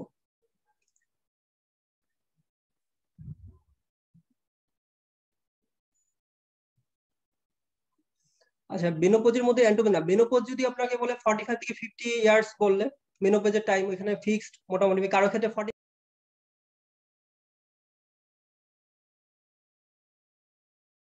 45 এজে হতে পারে, কারো ক্ষেত্রে হচ্ছে আপনার 50 এজে যেতে পারে, কারো ক্ষেত্রে 55 52 হতে পারে, ওটা কিন্তু ফিক্সড না। কিন্তু আপনাদের বইয়ের হিসেবে যদি বলি রেঞ্জ হচ্ছে 40 থেকে 50 বছর। কিন্তু এন্ডোপজের বেলা এটা কোনো মানে রেঞ্জও ফিক্সড না। আপনার হচ্ছে কারো ক্ষেত্রে 95 বছরও হতে পারে, কারো ক্ষেত্রে 60 বছর হতে পারে, কারো ক্ষেত্রে হচ্ছে 70 তেও হতে পারে, এটা আপনার কোনো ফিক্সড না। ঠিক আছে। আচ্ছা, এটা হচ্ছে স্পার্মিওজেনেসিস কথা যদি বলি। আর স্পার্মিওজেনেসিসের বাইরে যে স্পার্মোজেনেসিস, সেখানেও আপনার হচ্ছে খুব বেশি যে সময় লাগে এমন না। সো ওভারঅল যদি বলি স্পার্মোজেনেসিস বা স্পার্মিওজেনেসিস দুইটার ক্ষেত্রেই বলা যেতে পারে 60 থেকে 70 ডে। ঠিক আছে, দুইটার ক্ষেত্রেই এটাই হবে। কিন্তু স্পেসিফিক ভাবে spermiogenesis HAART highly active anti retroviral therapy, highly active anti retroviral therapy. এবং গুগলে এটা লিখলে আপনাদের চলে আসবে, একটু গুগল করেন দেখবেন এটা পেয়ে যাবে, heart highly active anti retroviral therapy. আচ্ছা, লেখা আছে ওখানে স্যার সলিমুল্লাহ মেডিকেল কলেজ। আমি হচ্ছে স্যার সলিমুল্লাহ মেডিকেল কলেজ থেকে পাশ করেছি 2019 সালে। হ্যাঁ, আমি যেগুলো লাগাইছি সেগুলোই এনাফ, দরকার হলে আরেকবার লেকচার করবেন, একটু দেখবেন যে কি কি লাগাইছি। এর বাইরে সামনে কোশ্চেন করার কথা না। আচ্ছা, পার্সোনাল কোশ্চেন করা যাবে না, পার্সোনাল পার্সোনাল ব্যাপারগুলো এখন আমি এখানে বলতে যাচ্ছি না।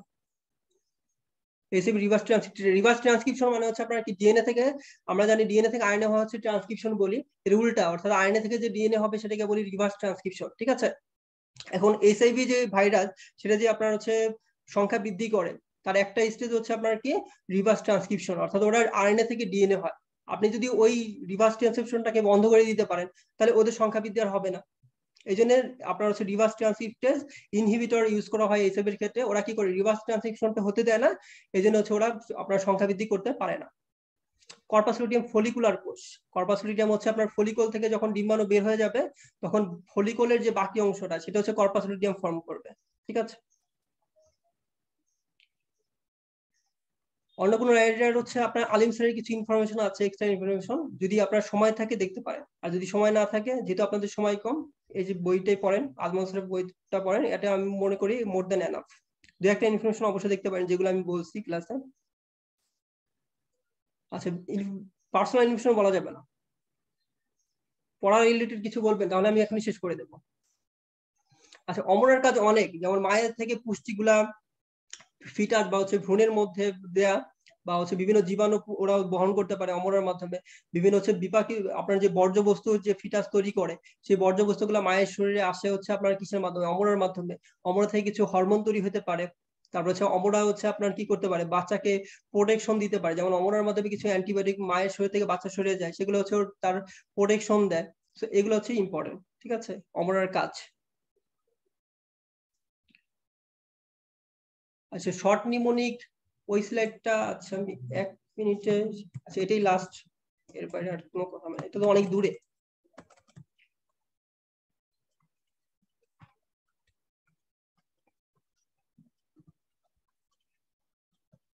অনেক দূরে দূরে দূরে যেতে হবে।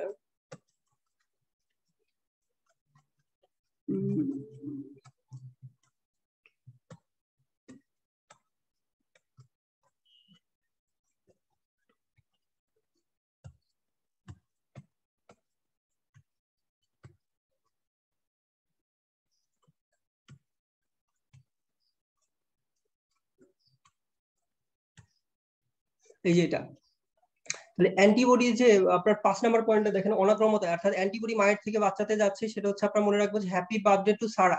এইতে হচ্ছে আপনার কি হাম, বিতে হচ্ছে আপনার কি বসন্ত, আর টি তে কিছু নাই, ডে তে হচ্ছে আপনার কি, ডে হচ্ছে আপনার ডিপথেরিয়া, আর সারাতে হচ্ছে স্কালের জ্বর। আর রুবেল বসন্তে হাসে, অর্থাৎ মায়ের থেকে কোন জীবাণু বাচ্চাতে যেতে পারে সেটা আমরা, রুবেল হচ্ছে রুবেলা, বসন্তে হচ্ছে গুটি বসন্ত বা জল বসন্ত, হাসে হচ্ছে হাম, আর শতে হচ্ছে আপনার সিফিলিস, শতে হচ্ছে সিফিলিস। ঠিক আছে, আশা করি বুঝতে পারছেন। ঠিক আছে, এখানে আমি শেষ করে দিব। সবার জন্য হচ্ছে শুভকামনা, ভালো করে পড়াশোনা করেন, আপনাদের সময় কম, চেষ্টা করবেন সবগুলো হচ্ছে আপনার কি শেষ করে শেষের দিকে হচ্ছে কিছু সময় রাখার, যাতে করে আপনি ভালো করে রিভিশন দিতে পারেন। ঠিক আছে, ওকে, বেস্ট অফ লাক।